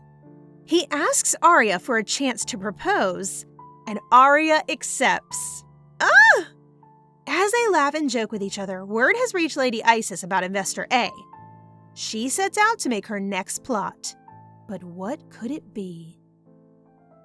Kane, Aria, her mother, and her father are having tea. Aria finally reveals that she is in fact seeing someone and that she would like to pay him his respects. She leaves everyone in the party flabbergasted. In the next scene, Aria is surrounded by noblemen who demand to know who her suitor is. She distracts them by sending them off to go get breakfast, leaving her alone with her father. Her father asks if any other proposals are good, and she lies, knowing that she will need the noblemen on her side. She offers all the men tuition money to go to study at the academy, and they gratefully agree. As the men leave to go, Aria's father pulls her aside and whispers in her ear, "The rumors are true? His daughter is Investor A?" Aria confirms that she is, and her father is delighted. Kane is concerned, focusing on the fact that Aria knows the crown prince.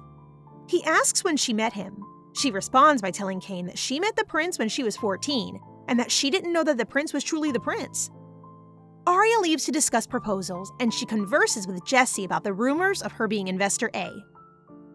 Jessie gives her a paper, telling her that the paperboy, Hans, received a scholarship and is attending the academy. Aria is glad that Hans gets to live happily this time, and she reads the paper. Public opinion has turned on Mielle. As she reads, she realizes that Mielle and Isis will be attempting to get her, but she is ready. That night, Aria opens a letter from Asher. He tells her that he will set a date for a visit, and he has also sent a small bracelet. Meanwhile, at Lady Isis's home, Mielle is assuring Isis that Aria will not be accepted into high society. Isis wants to know if the prince has actually visited the Resente estate, and Mielle tells her no. Isis decides to hasten Mielle's wedding in order to make the ties between the Resente family and aristocrats. As they plan, Jessie gushes about Hans, while Aria listens. She wishes that Jessie would like someone better, and she plans to whip Hans into shape. She sends Jesse away and lights a candle, walking to the balcony. In a whirl of wind, he is there. Asher has come to visit. Asher is back. He visits with Aria, and Aria notices his tan, and he explains that he was in warmer regions. As the two discuss, Asher notices the bracelet that he sent is on Aria's wrist. She in turn notices that he is wearing a ring that looks suspiciously like a ring he sent her previously. He confirms that it is the same ring and explains that it changes color. According to Asher, it is a family heirloom, and the magic in it is inherent. It changes color as he uses his ability, and Asher explains that he has also given her the matching ring. Aria is awkward, not knowing how to respond to such a gift. Aria brings up Sarah, and she tells Asher that she wants Sarah as an etiquette teacher at the academy. Asher thinks it's a great idea, but such a move would stir up the centrist party, which Sarah's husband, the Marquess Vincent, is a part of. Aria mentions that if Investor A and their followers were on the prince's side, the opinion would change in his favor. This reminds Prince Asher that a judge would like to meet Aria. She is a member of the imperial family, a single woman, and is not looking for any power. Aria agrees to meet the judge. A few days later, a letter arrives at the Resente estate, announcing that the prince is coming to visit. The estate is in an uproar, with maids cleaning and everyone trying to get ready for the visit. Mielle confronts Aria, asking if Aria truly believes that she is going to marry the prince. Aria responds that she would be a better match than someone who is planning on fleeing the country. Mielle defends Lady Isis, and after a tense standoff between the two girls, Mielle stalks off. The prince has arrived to the Resente estate, and Aria introduces her family to the prince, much to the family's discomfort. Over dinner, the prince and Mr. Resente discuss business and family matters. During the dinner, Aria makes sure to press Mielle's buttons, but Cain wants to know if the prince truly came to ask permission to marry Aria. Prince Asterope says yes, and he then asks Aria's parents for permission to marry their daughter. Both agree, and Aria and the prince take a walk off in the garden, not knowing that Mielle's gaze was following them. Mielle, are you about to lose it? Asher and Aria are walking through the gardens, and Asher is interested in her life and how she grew up. Aria doesn't really consider her past life great, but she is content to let him have his moment. Asher brings up the proposal, asking if he did enough. Aria assures him that he did, but soon realizes that Asher wants praise from Aria, not just a simple confirmation. So cute, Asher.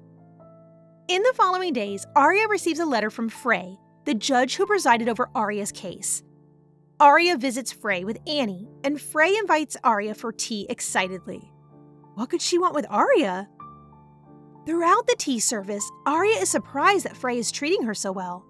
She wonders if it's a trap, or perhaps Frey sees Aria as a working woman just like herself. Lady Frey asks Aria all about herself, asking about her favorite things. Lady Frey gets excited, but Aria has no clue what for.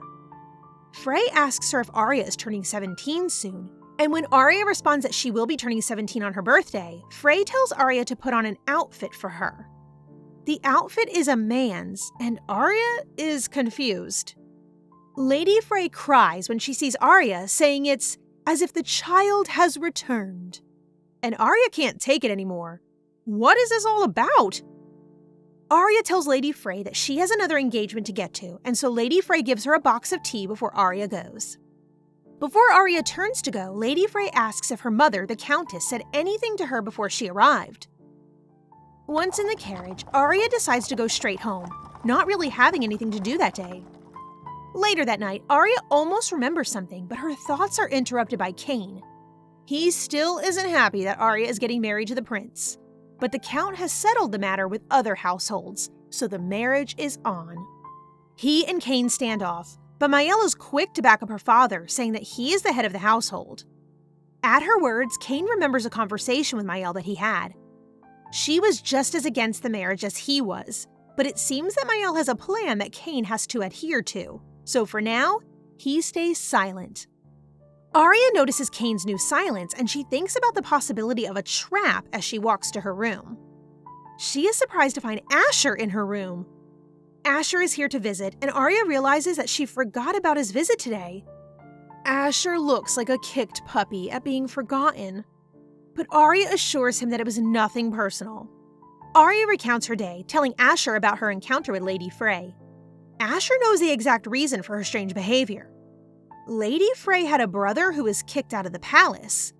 Aria has a resemblance to the lost relative. Aria can't believe her ears.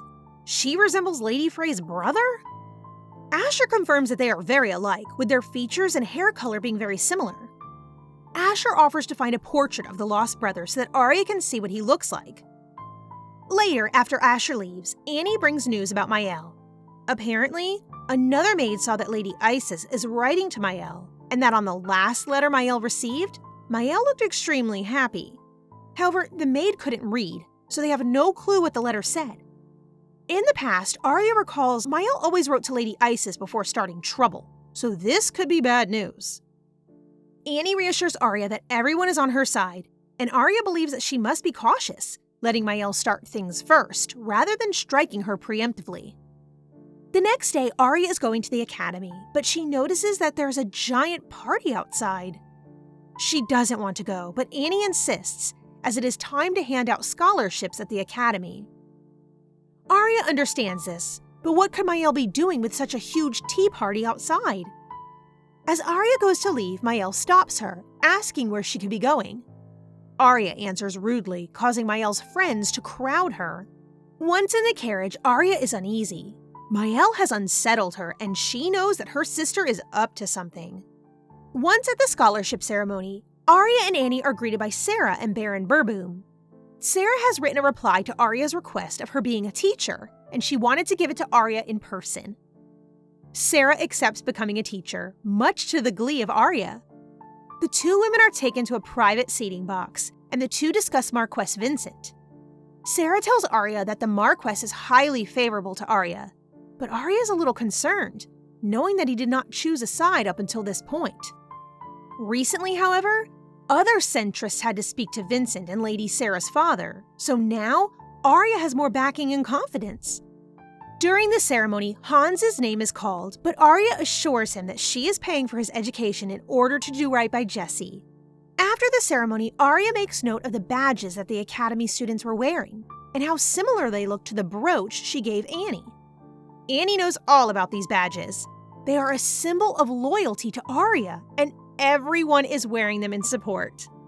Annie herself made them. Back at the Rosente estate, Mielle's party is still going on. Mielle's friends are poking fun at Aria, but soon she's in the safety of her room. Out of her window, she sees Mielle greet her father on the grounds below. Aria thinks that perhaps she's being paranoid, and she sits to rest. But her calm is soon interrupted by a knock at the door. It is Mielle. She is standing with her father, and Mielle says that the three of them need to talk. As they draw close to Mielle, she pushes her father down the stairs. As Count Rosente falls, his grasp comes into contact with Aria's bracelet, ripping it off as he continues to tumble down the stairs. Aria watches in horror as Mielle screams, and Mielle starts yelling that Aria has pushed Count Rosente down the stairs. She needs to get her hourglass, but she cannot get it in her box.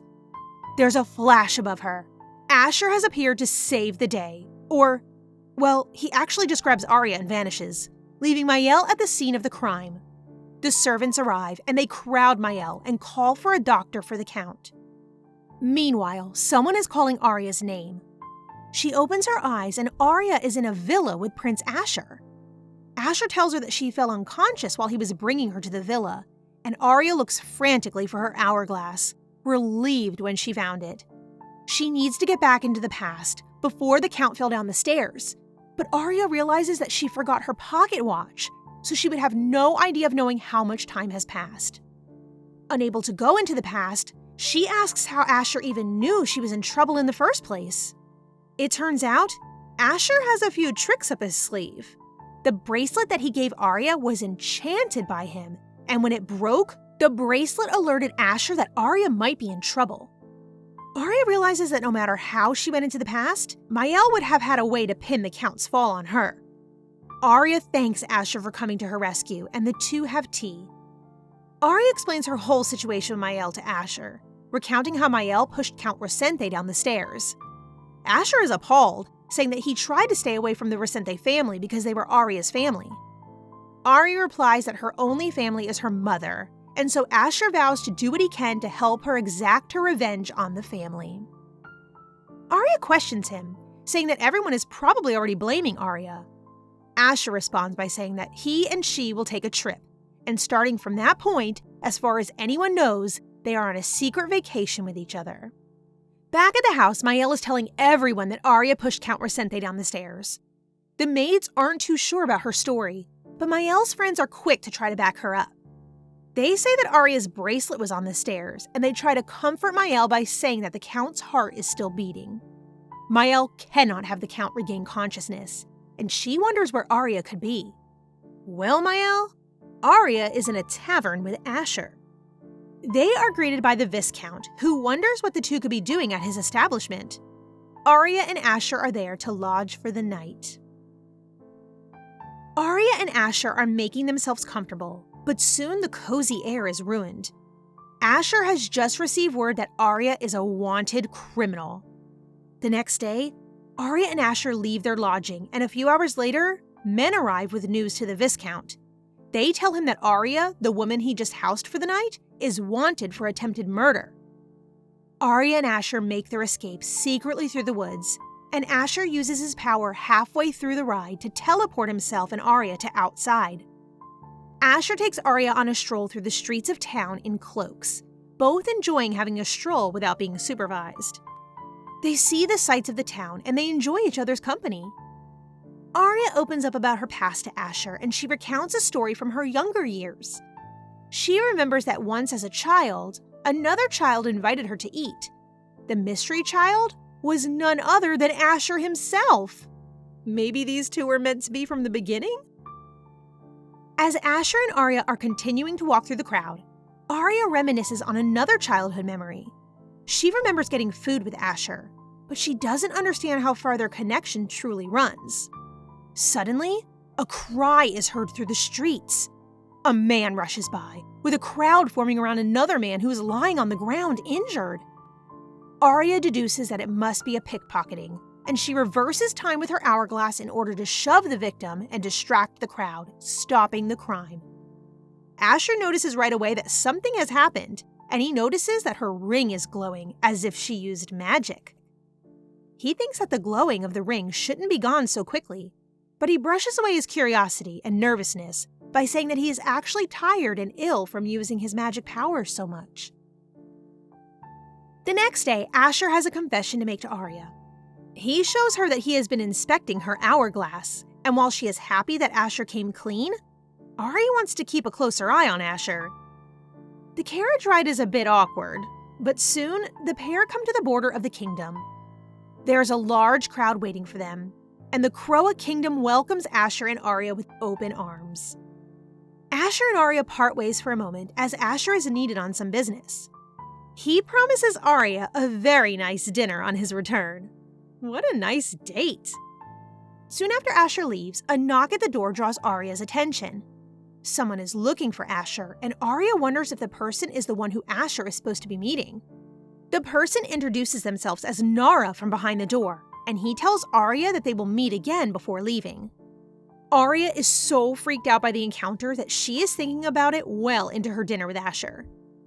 The dinner goes pretty smoothly for the most part, though, until they are interrupted by a handsome newcomer, Rohan.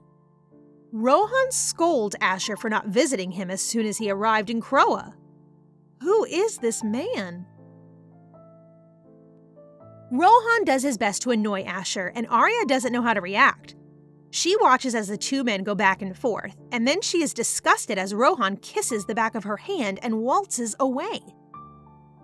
As the two finish their dinners, things at the Resente estate aren't looking so good. It doesn't look like Count Resente is going to wake up anytime soon, and Mielle and Cain go to discuss their next move. Cain doesn't like the fact that Aria is taking all the blame for the incident, but Mielle doesn't want to hear anything from him. Mielle tells him to follow her plan, or else he can kiss his current position goodbye. As Mielle thinks about her beautiful life that she could have in the future after all things current had passed, news arrives at the Resente home. Aria has been found, and she is claiming that she has been on vacation this entire time.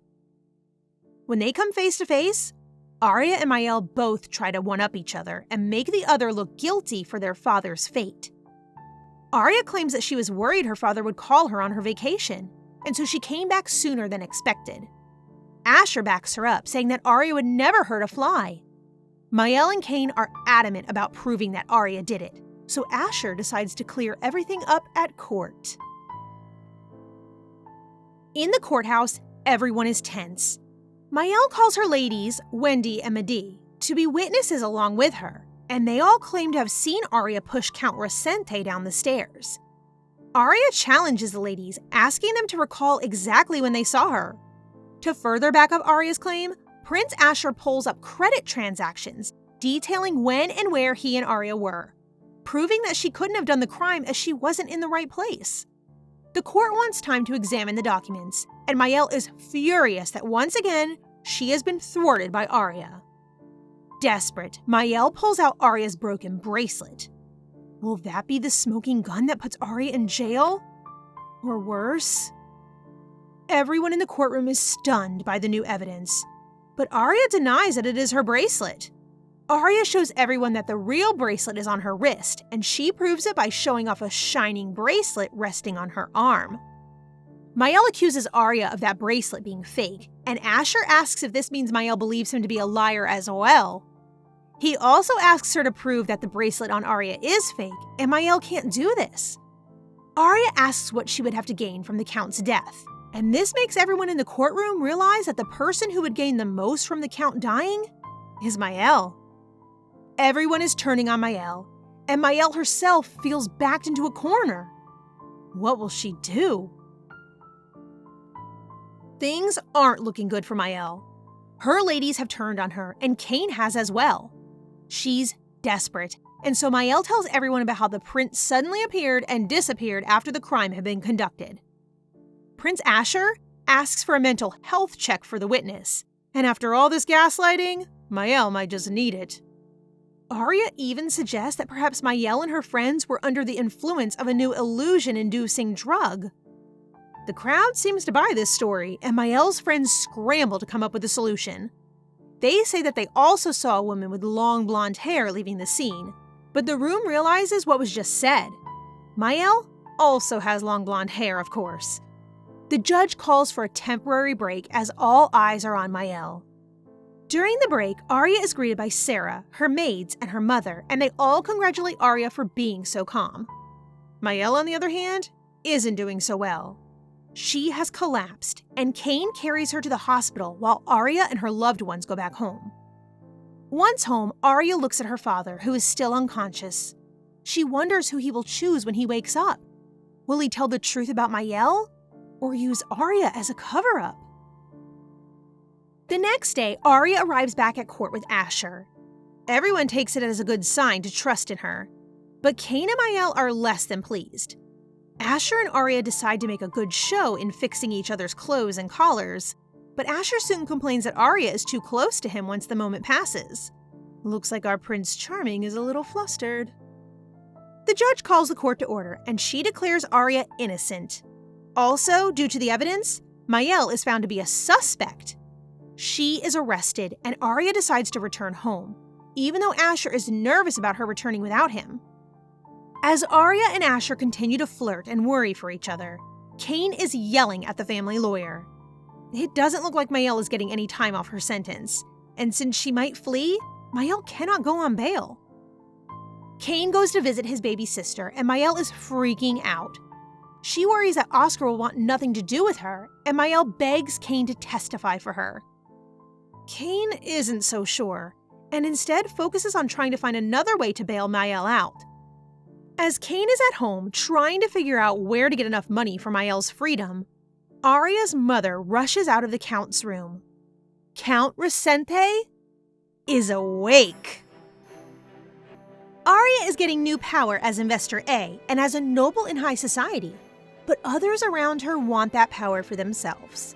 With the Count being injured in an attempted murder plot by Mielle, will Aria take the fall for her sister? Or will she find a new way to come out on top?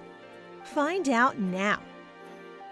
Count Recente is awake. There's just one problem. He cannot speak.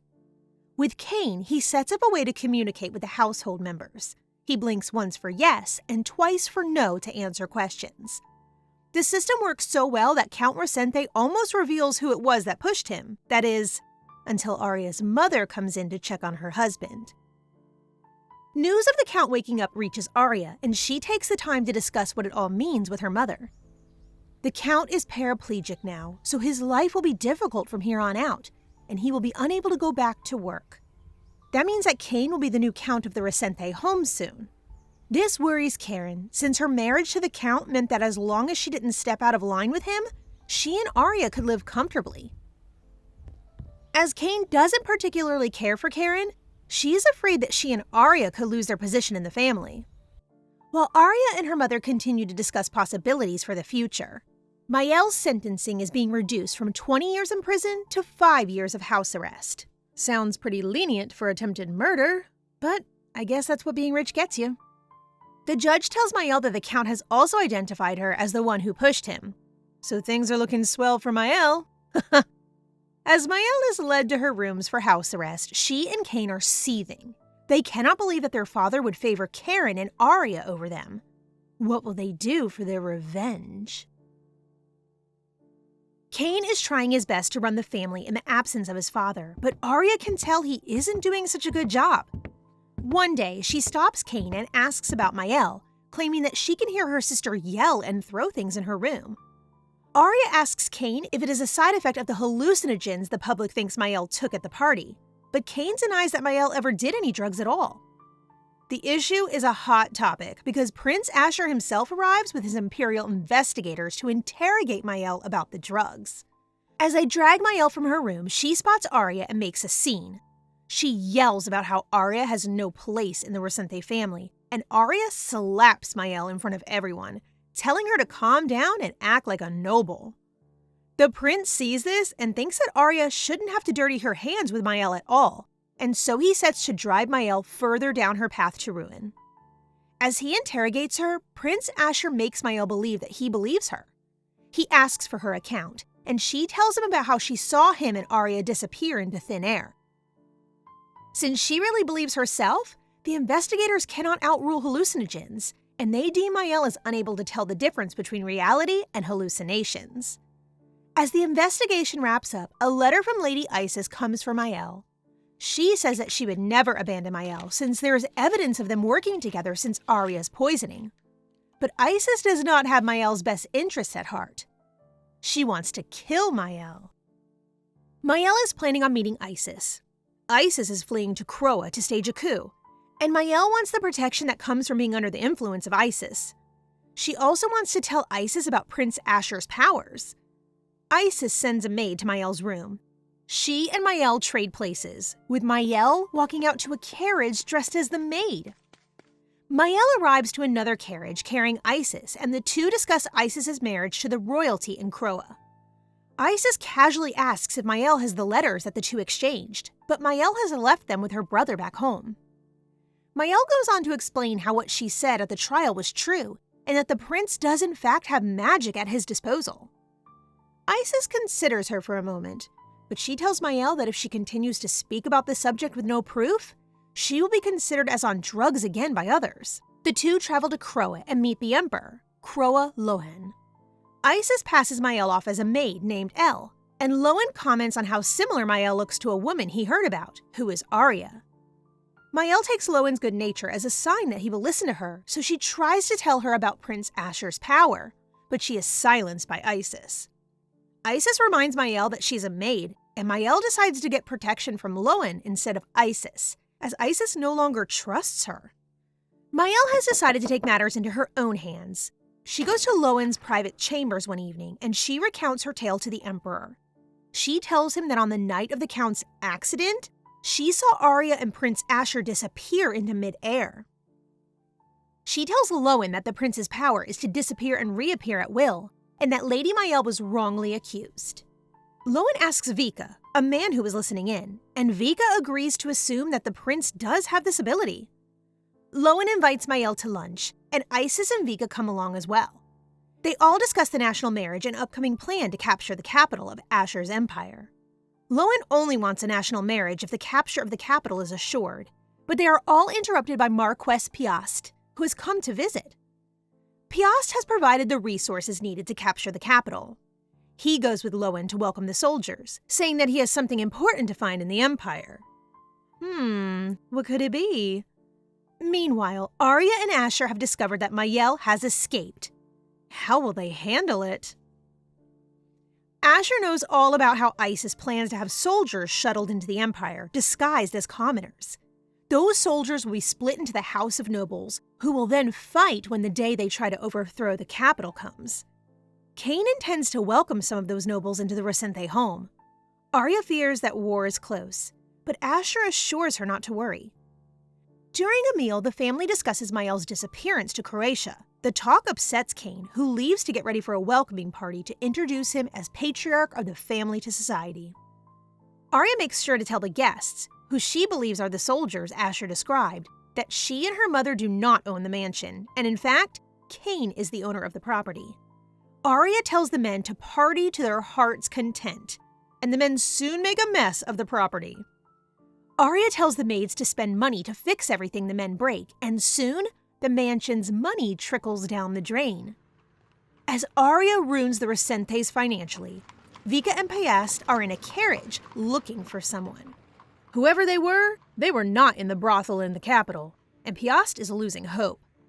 They are looking for a woman who gave birth after being banished from the empire. Chloe, the woman's lover, has been looking for the woman, but to no avail.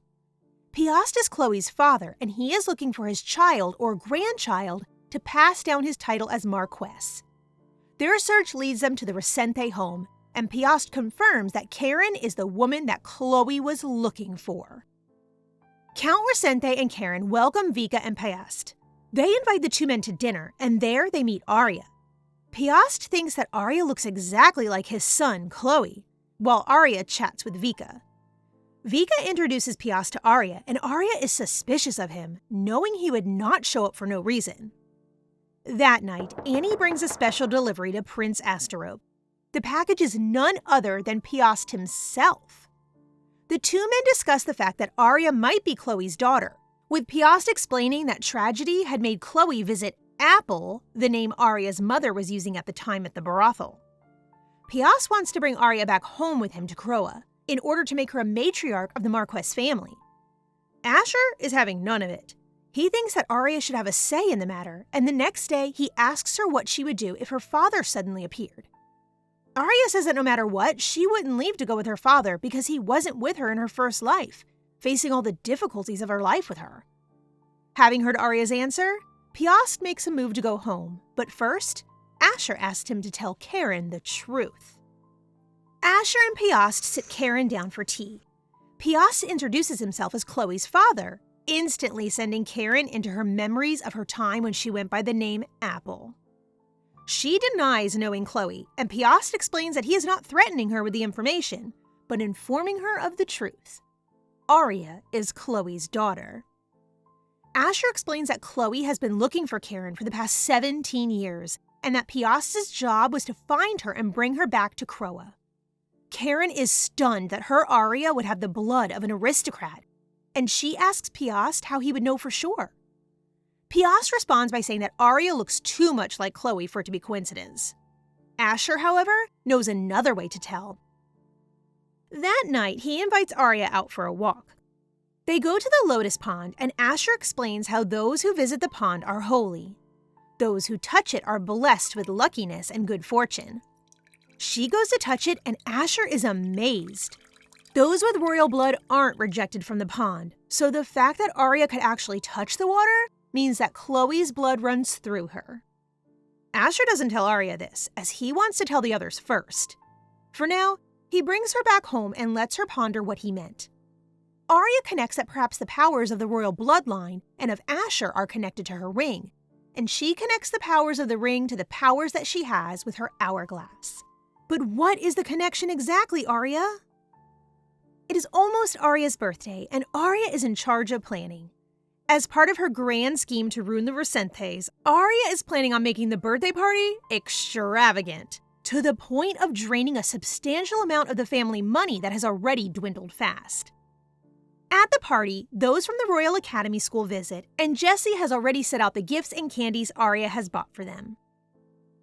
As the students enjoy the candy, an uninvited man scoffs at them, accusing Aria of pretending to be royal. Aria doesn't know the man, and she asks why he is there. The man is Kane's guest, and Aria tells him off for being rude to her guests at her own party. Aria says that Kane's guest must go to where Kane is for the party. As such, the man tries to go inside, but Aria stops him, saying that her guests are inside as well. She then reveals that Kane is not present at the manor, and she directs the man and his guests to the carriages to take them home. Aria's whole party sees her interaction with the rude man, and they cheer her on. Everyone, including Sarah. Sarah gives Aria a gift and tells her that the next time she meets Aria, it will be at Sarah's wedding. She gives Aria a warm goodbye and leaves. As she watches Sarah go, Annie wonders aloud where Asher is, causing Aria to fall into a sour mood. Aria knows that Asher is busy, but it would be nice to see him on her birthday. However, Asher is actually here. He's just a little late because he couldn't decide what to get Aria for her birthday, so he ended up bringing everything, causing him to have to bring more than one carriage. Aria is relieved to see him, and she also wants to talk to him privately. But what about?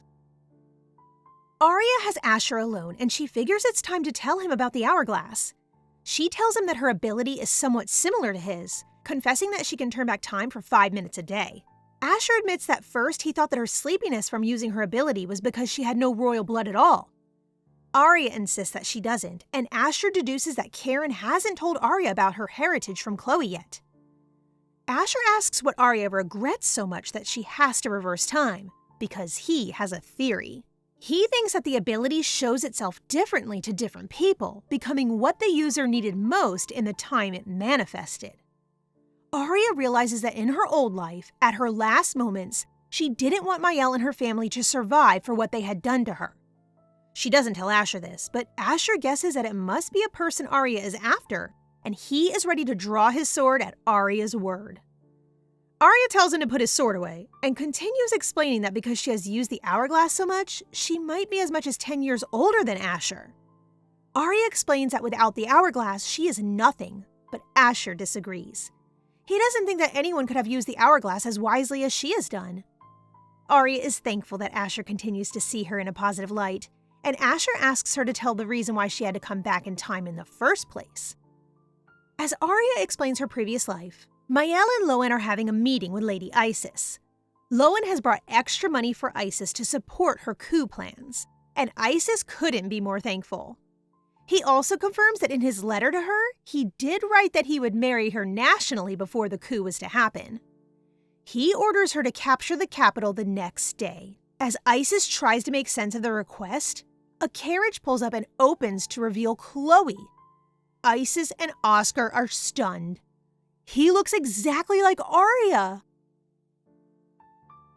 Isis corners Mielle, demanding to know who Chloe is and why he looks so much like Aria. Mielle isn't too worried, as she is caught up in how powerful Lowen is, and will be once he takes over the castle. She gets ready for dinner with him, leaving Isis with her brother Oscar. Oscar thinks that Lowen's eagerness to capture the capital so suddenly without proper preparation is odd, but Isis is at a loss on what to do. There is no way she or anyone else on her side can ask Prince Asher for help, as they are staging a rebellion against him. Lowen winning the rebellion is the only way Isis can guarantee her family's survival in aristocratic society. Oscar and Isis split up, with Isis's decision to support Lowen. Meanwhile, Aria, about to have tea with Prince Asher, is stopped by her mother. Karen asks Aria what she knows or would think if she had a father. Aria doesn't really care about her birth father, but as her mother is the second person to bring it up, Aria asks if someone has come forward as her real father. Karen denies this, and Annie arrives just in time to break up the awkward conversation, as the prince has arrived. Asher and Aria ride to their dinner date, and things get a little heated in the backseat of the carriage. But but they arrive at their destination before anything improper can happen. Once they step inside, they are surprised to find Lowen and Isis sitting at a table. Lowen invites them to sit and dine with him and Isis. Asher is bothered by Lowen dropping in on his date with Aria, but Aria decides to sit with him and Isis, claiming that it had been a while since they had all sat together. Through conversation, Aria discovers that Lowen is the Prince of Kroa. Isis says that perhaps Lowen and Asher know each other, and she's right, but their relationship seems as though it could be a little better. Isis doesn't know why Lowen has chosen to relax and dine before the day of their battle, and Lowen seems to be more interested in Aria than any battle plans or thoughts of capturing the capital. He flirts with Aria, but she turns him down in favor of Asher. Asher and Aria get up to leave, and Lowen seems disappointed, much to Isis's confusion. Meanwhile, as Asher and Aria leave, Asher tells her that he is a jealous man and that he doesn't like it when other men have her attention or take it away. He goes on to explain about the battle at the Imperial Palace, but Aria interrupts him. Aria assures Asher that she is interested in him only, and finally, after 81 long chapters, they kiss. It looks like we made it, guys. Nothing can go wrong now.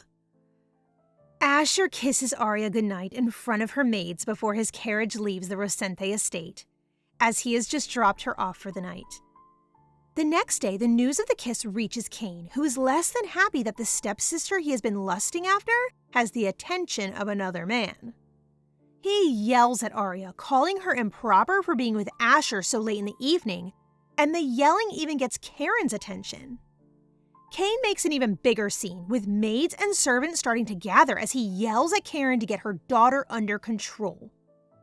He tells Jesse and Annie to lock Aria up so that she would behave, and Karen slaps him, angry that he is causing all this fuss over Aria doing something as innocent as having a dinner date. Cain orders the servants gathered around him to carry Karen out of the estate, but no one moves to do so. However, the servants do move to let the Imperial guards into the room, who have just come into the Rosente home. Cain is shocked when they arrest him for treason. Meanwhile, Isis and Mielle are traveling with Lowen to the capital. Mielle and Isis are excited for the coup, but Isis feels that the steps leading up to the battle were too easy. She notes that the road is quiet, and it feels as though death is getting closer. And wouldn't you know it? She is right. Lowen has ridden to the capital with Isis and Mielle, who are forcibly grabbed out of the carriage. He watches as they are dragged to the town square where Asher, Aria, and a guillotine awaits. Asher makes an announcement. Everyone captured at the square is a traitor, as they have sold their properties and tried to make ties to go against the Imperial Palace. Lowen and Vika reveal that the entire plot to capture the capital was fake from the beginning, and that Asher was in on it from the start. Aria is happy to know that Isis and Mielle are out of the way, being taken as prisoners, but she still can't quite figure Lowen out. However, as Mielle is being dragged away, Aria stops thinking about Lowen, turning her attention back on her sister. She asks Asher to be lenient with Mielle if at all possible, cementing her role as the merciful sister as opposed to Mielle being the ruthless one. Aria offers to have Mielle under her care at all times in exchange for the punishment Mielle would receive. Something tells me, though, that Mielle would probably just accept the punishment. Asher decides that if Mielle's part of the treason plot was small, she can go to Aria instead of having a more dire punishment. As Mielle is taken away, Asher asks Aria why she asked for a lighter sentence for her sister. Aria explains that she wants the revenge all to herself, and Asher accepts her reasoning pretty quickly. Aria asks Asher what deal he made with Lowen that Lowen mentioned so casually, and Asher explained that if Lowen helped him squash the rebellion, there would be peace between Croatia and his empire for at least 50 years. Seems like a pretty sweet deal to me. It also seems that Lowen got to help himself to some jewels and gold from all the nobles on his end of the bargain as well. Meanwhile, the nobles are being interrogated for their role in the plot. It looks like Oscar did some intel during the whole plot, and he gave up his role to let Isis go down by herself, as he didn't want anyone else hurt by his sister. The prince is informed of this, but whatever it may mean, it's too late. It might be time for heads to roll. Aria goes to visit Mielle, leaving Isis to seethe in her cell about her failed plot alone. Over tea, Aria manipulates Mielle, telling her that she has been used by Emma and Lady Isis to try to harm Aria. Aria tells Mielle that this isn't her fault and that she is just a child, and that all Mielle wants to do is marry and be happy with the person she loves. Aria assures Mielle that she will guide her little sister on the right path, and Mielle accepts her sister's help gratefully. Meanwhile, Cain thinks that Aria will save him as well, as he has received a letter from her stating that she has brought him a wonderful lawyer. As he plans his escape, Karen has her divorce from Count Rosente finalized, and the Count is sent to a sanatorium. How many more things can happen in Aria's world?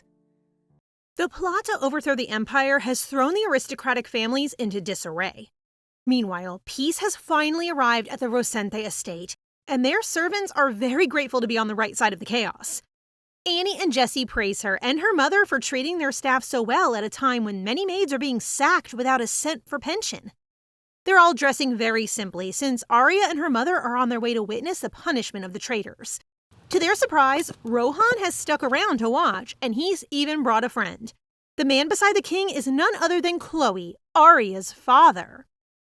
Of course, she doesn't know that yet, but who wouldn't be a little suspicious given how similar they look? Seriously, they're practically identical. Then Asher appears, interrupting a very intense family reunion. Suddenly, everyone is making excuses. It's clear to Aria what has happened, and even more obvious that all these people were keeping the secret from her. However, our Aria is not the type to get over-emotional.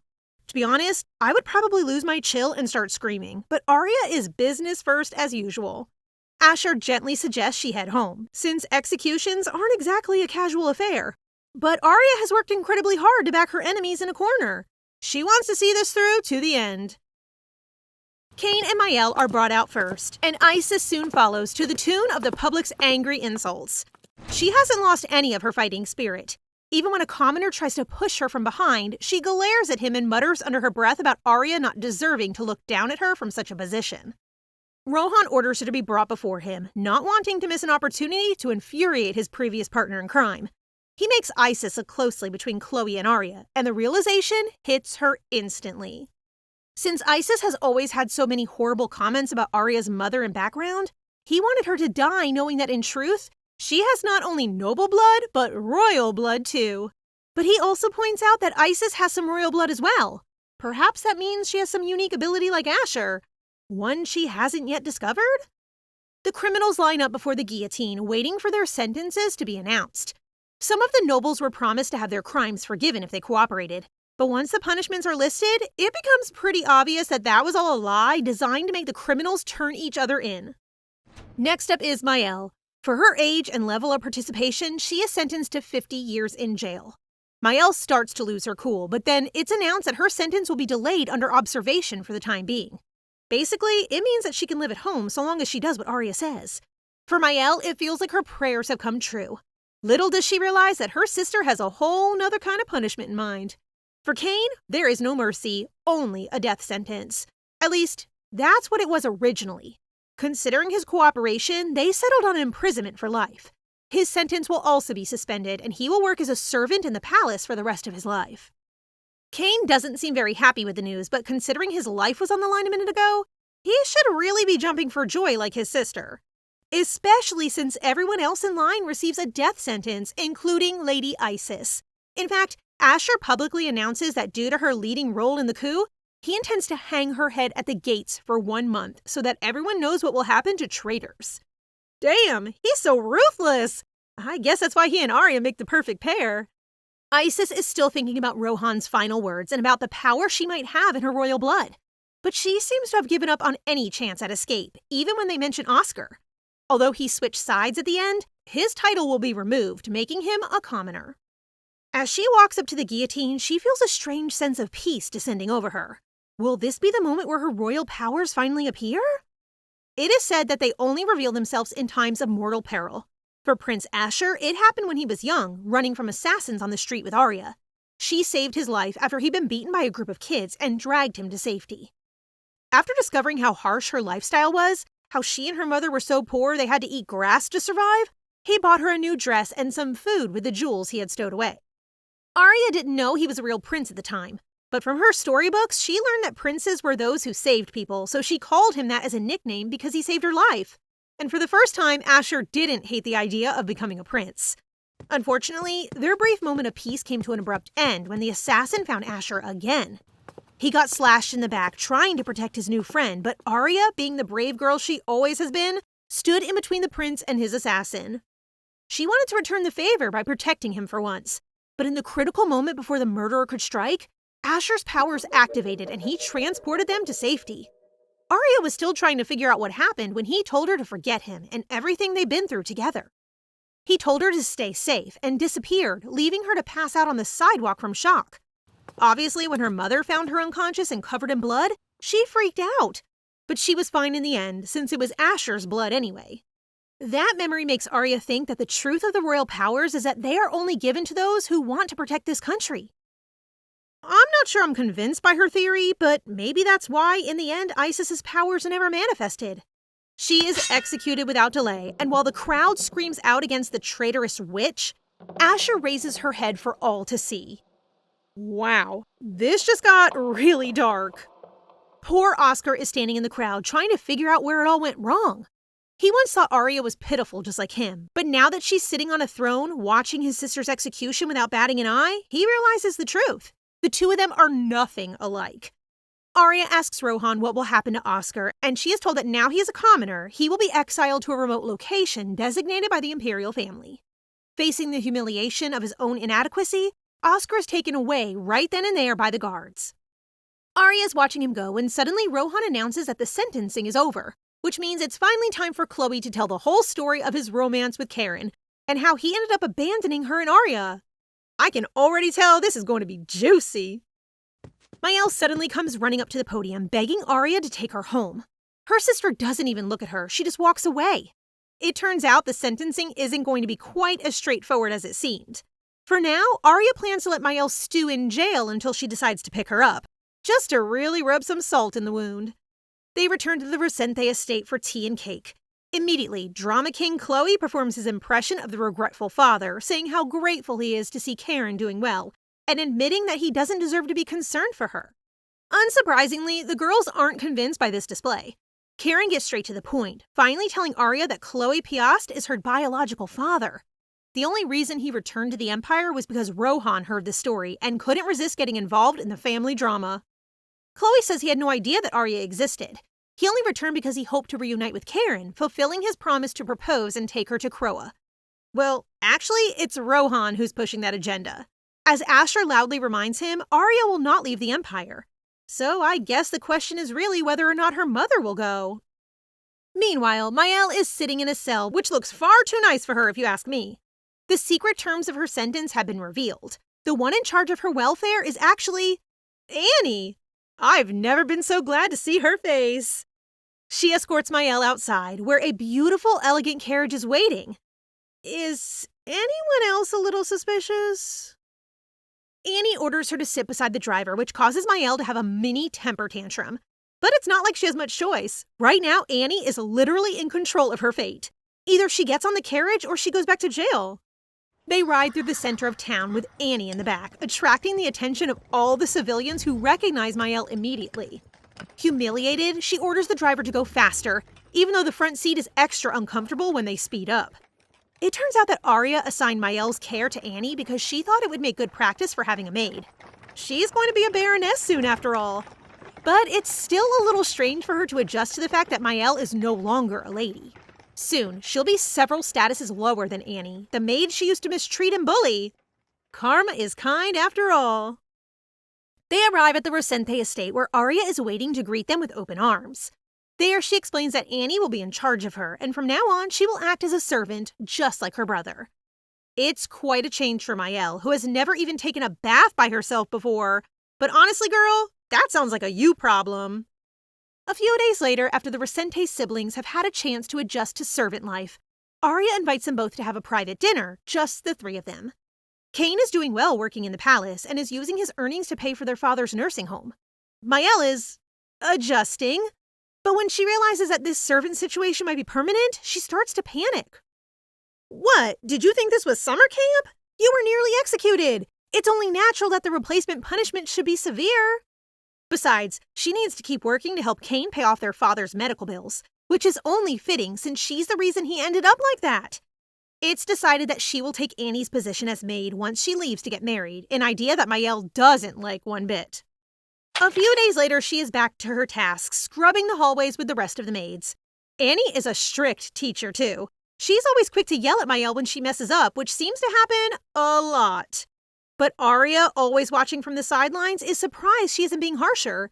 She even gives her ex-maid permission to be a bit more cruel in the future, since she too has suffered under Mielle in the past. Just then, the woman of the hour bursts into Aria's room without knocking and tries to plead for mercy. But the lady of the mansion is more preoccupied with 2 letters she has just received. One is a letter from Lady Sarah's wedding, and the other is a letter from Asher promising to send her a matching outfit for the occasion. How thoughtful! Annie and the Baron are also invited, so she rushes off with Jessie to meet him and plan their own outfits, leaving the sisters alone. Mielle immediately falls to her knees, weeping and saying she's exhausted and all the maids are mean to her. Yeah, because you're so bad at your job. Aria pretends to play along, promising that she will yell at Annie on her sister's behalf, although I think we all know that's not going to happen. Then she invites her to come to Lady Sarah's wedding to cheer her up. Even Mielle is a little suspicious at that, but her sister reassures her that the food, the music, and good company will lift her spirits, even if she doesn't end up dancing. Mielle agrees and soon gets back to her cleaning. She is feeling a lot more positive after her sister's rare show of kindness, but that optimism is soon dashed once the other maids refuse to help her do her work. The most they'll do is show her the right way, hoping that she'll finally learn how to do her tasks properly after that. She takes her lunch break outside, alone, where Jessie comes to bring a few cookies on behalf of Aria, claiming her older sister was worried and told her to take a break if things get too hard. Okay, seriously, what is going on here? I feel like something really twisted is coming. A few days later, Aria receives the gown that Asher picked out especially for her. As expected from the Crown Prince, it's exquisite and fits his fiancée perfectly. Annie also looks gorgeous, so it seems the Baron has good taste as well. Asher arrives on a glimmering white carriage, truly the Prince Charming of this tale. His casual charisma slips a bit when he realizes Mielle is tagging along, as he doesn't want to share the carriage with another lady. So they end up lumping Mielle and Annie together, a match made in hell. I just feel sorry for the Baron. When they arrive at the wedding, Mielle seems to have gained some of her arrogance back as she makes a sly comment to Annie that she's still technically under the care of the Recentes. That means if Mielle hadn't wanted her to come, she wouldn't have come. I'm not sure which potion of delusion Miss Mielle has been drinking, but I have a feeling she's about to get slapped by the cold hand of reality. It doesn't take long for the other guests to recognize her. Whispers float around the crowd using words like criminal and villainous to gossip shamelessly about her. Once all their attention is on her, Aria rushes to her sister's side to check that she's okay. Seeing her flustered, she ushers Mielle into a carriage and tells her to stay there until the end of the wedding so that she doesn't have to endure any more vicious gossip. Damn! She made her get all dressed up for nothing! Lady Sarah looks stunning in her gown and is still as sweet as ever, asking Aria to place a tiara on her head in place of her mother. While the guests watch their gorgeous ceremony, Asher asks his fiancée what color she would like for their wedding rings. Aria responds that she wants something to remind her of him, so that it feels like he is always by her side. How sweet. Meanwhile, Mielle watches on from the carriage, seething in her jealousy. Annie comes to bring her a plate of food, reluctantly acting like the bigger person. But of course, our villain just thinks she's trying to rub it in her face and dumps the food out of the carriage. Oh, come on. She's such a drama queen. Because of her stubbornness, she ends up getting carriage motion sickness because she's had an empty stomach for so long. Aria has to carry her out and asks Jessie to take her to a room for a chance to lie down. Mielle is being led up the stairs when she overhears Karen and her daughter discussing Chloe and finds out that he is Aria's biological father. Karen seems to have caved. She asks Aria to visit Croa before her coming-of-age ceremony so that she can greet her father's family for the first time. Wanting to hear the rest of this juicy info, Mielle asks Jessie if she can sit down on the stairs for a while, claiming she feels dizzy. Karen is trying to convince her daughter that she needs as much support as possible. Even though she might have snagged the Crown Prince, There will be lots of people who oppose her. She just doesn't know it yet. So getting closer with her father's family, considering their power and their royal blood, would be a huge asset to her in the future. And it does make sense. You can never have too many cards in your hand, right? Aria can see the logic and agrees to make the trip. She catches Mielle on the stairs and sends her upstairs to a bedroom. Never missing a chance to complain, Mielle immediately claims that this is all Annie's fault for calling her out in front of the other guests and catching everyone's attention. Just like before, Aria plays the saint, suggesting that her sister and the future Baroness sit down for a chat to clear out all their misunderstandings. Yeah, like that would solve the problem. Once they're alone, Mielle asks Aria if she truly is the daughter of the Marquis of Croa. Aria is caught off guard and realizes she must have been eavesdropping. But she keeps her composure and asks her sister to keep her secret for now, as she intends to reveal it to high society a little later. Then Aria's mood suddenly turns dark, and she asks if it was her who fed her poisoned tea. Mielle stammers her response, saying it was all Emma. Aria agrees. I mean, technically, Mielle didn't actually do the poisoning herself. And Emma was the reason she ended up with such an arrogant attitude anyway. From the beginning, she instilled in Mielle a superior mindset, always telling her that Aria and her mother were common trash who were not to be treated the same way as noble ladies. Mielle is lost for words. As if that whole situation wasn't confusing enough, her sister suddenly embraces her and says that if she wants revenge on Annie, she's willing to help. Is she trying to trick her into another poisoning plot? Mielle asks as much, but Aria assures her that she would never recommend something dangerous. There's a special flower called judoa that gives someone a stomach ache if added in moderation. It's more like a prank, but if they did it over a long period of time, Annie might become hysterical with stress and soon she would have to be dismissed, finally freeing Mielle of her chief tormentor. The next morning when they're back at the estate, Annie snaps at Mielle again for shirking her duties. While her sister lurks in the shadows, Aria loudly comments that she'd like some special tea that afternoon, setting their plan in motion. I hope she knows what she's doing. Mielle spends the whole morning making tea from the judoa flower. The dosage was recommended by Aria, but she can't seem to help herself and keeps adding dose after dose to the cup. She even contemplates putting the poison in the teapot itself, putting Aria's life at risk too. Oh God, is this all going to go horribly wrong? And that's it for today, guys. What did you think? As always, don't forget to like the video and comment for the next part so we know you want more. Remember to subscribe and turn on notifications for updates. See you in the next one!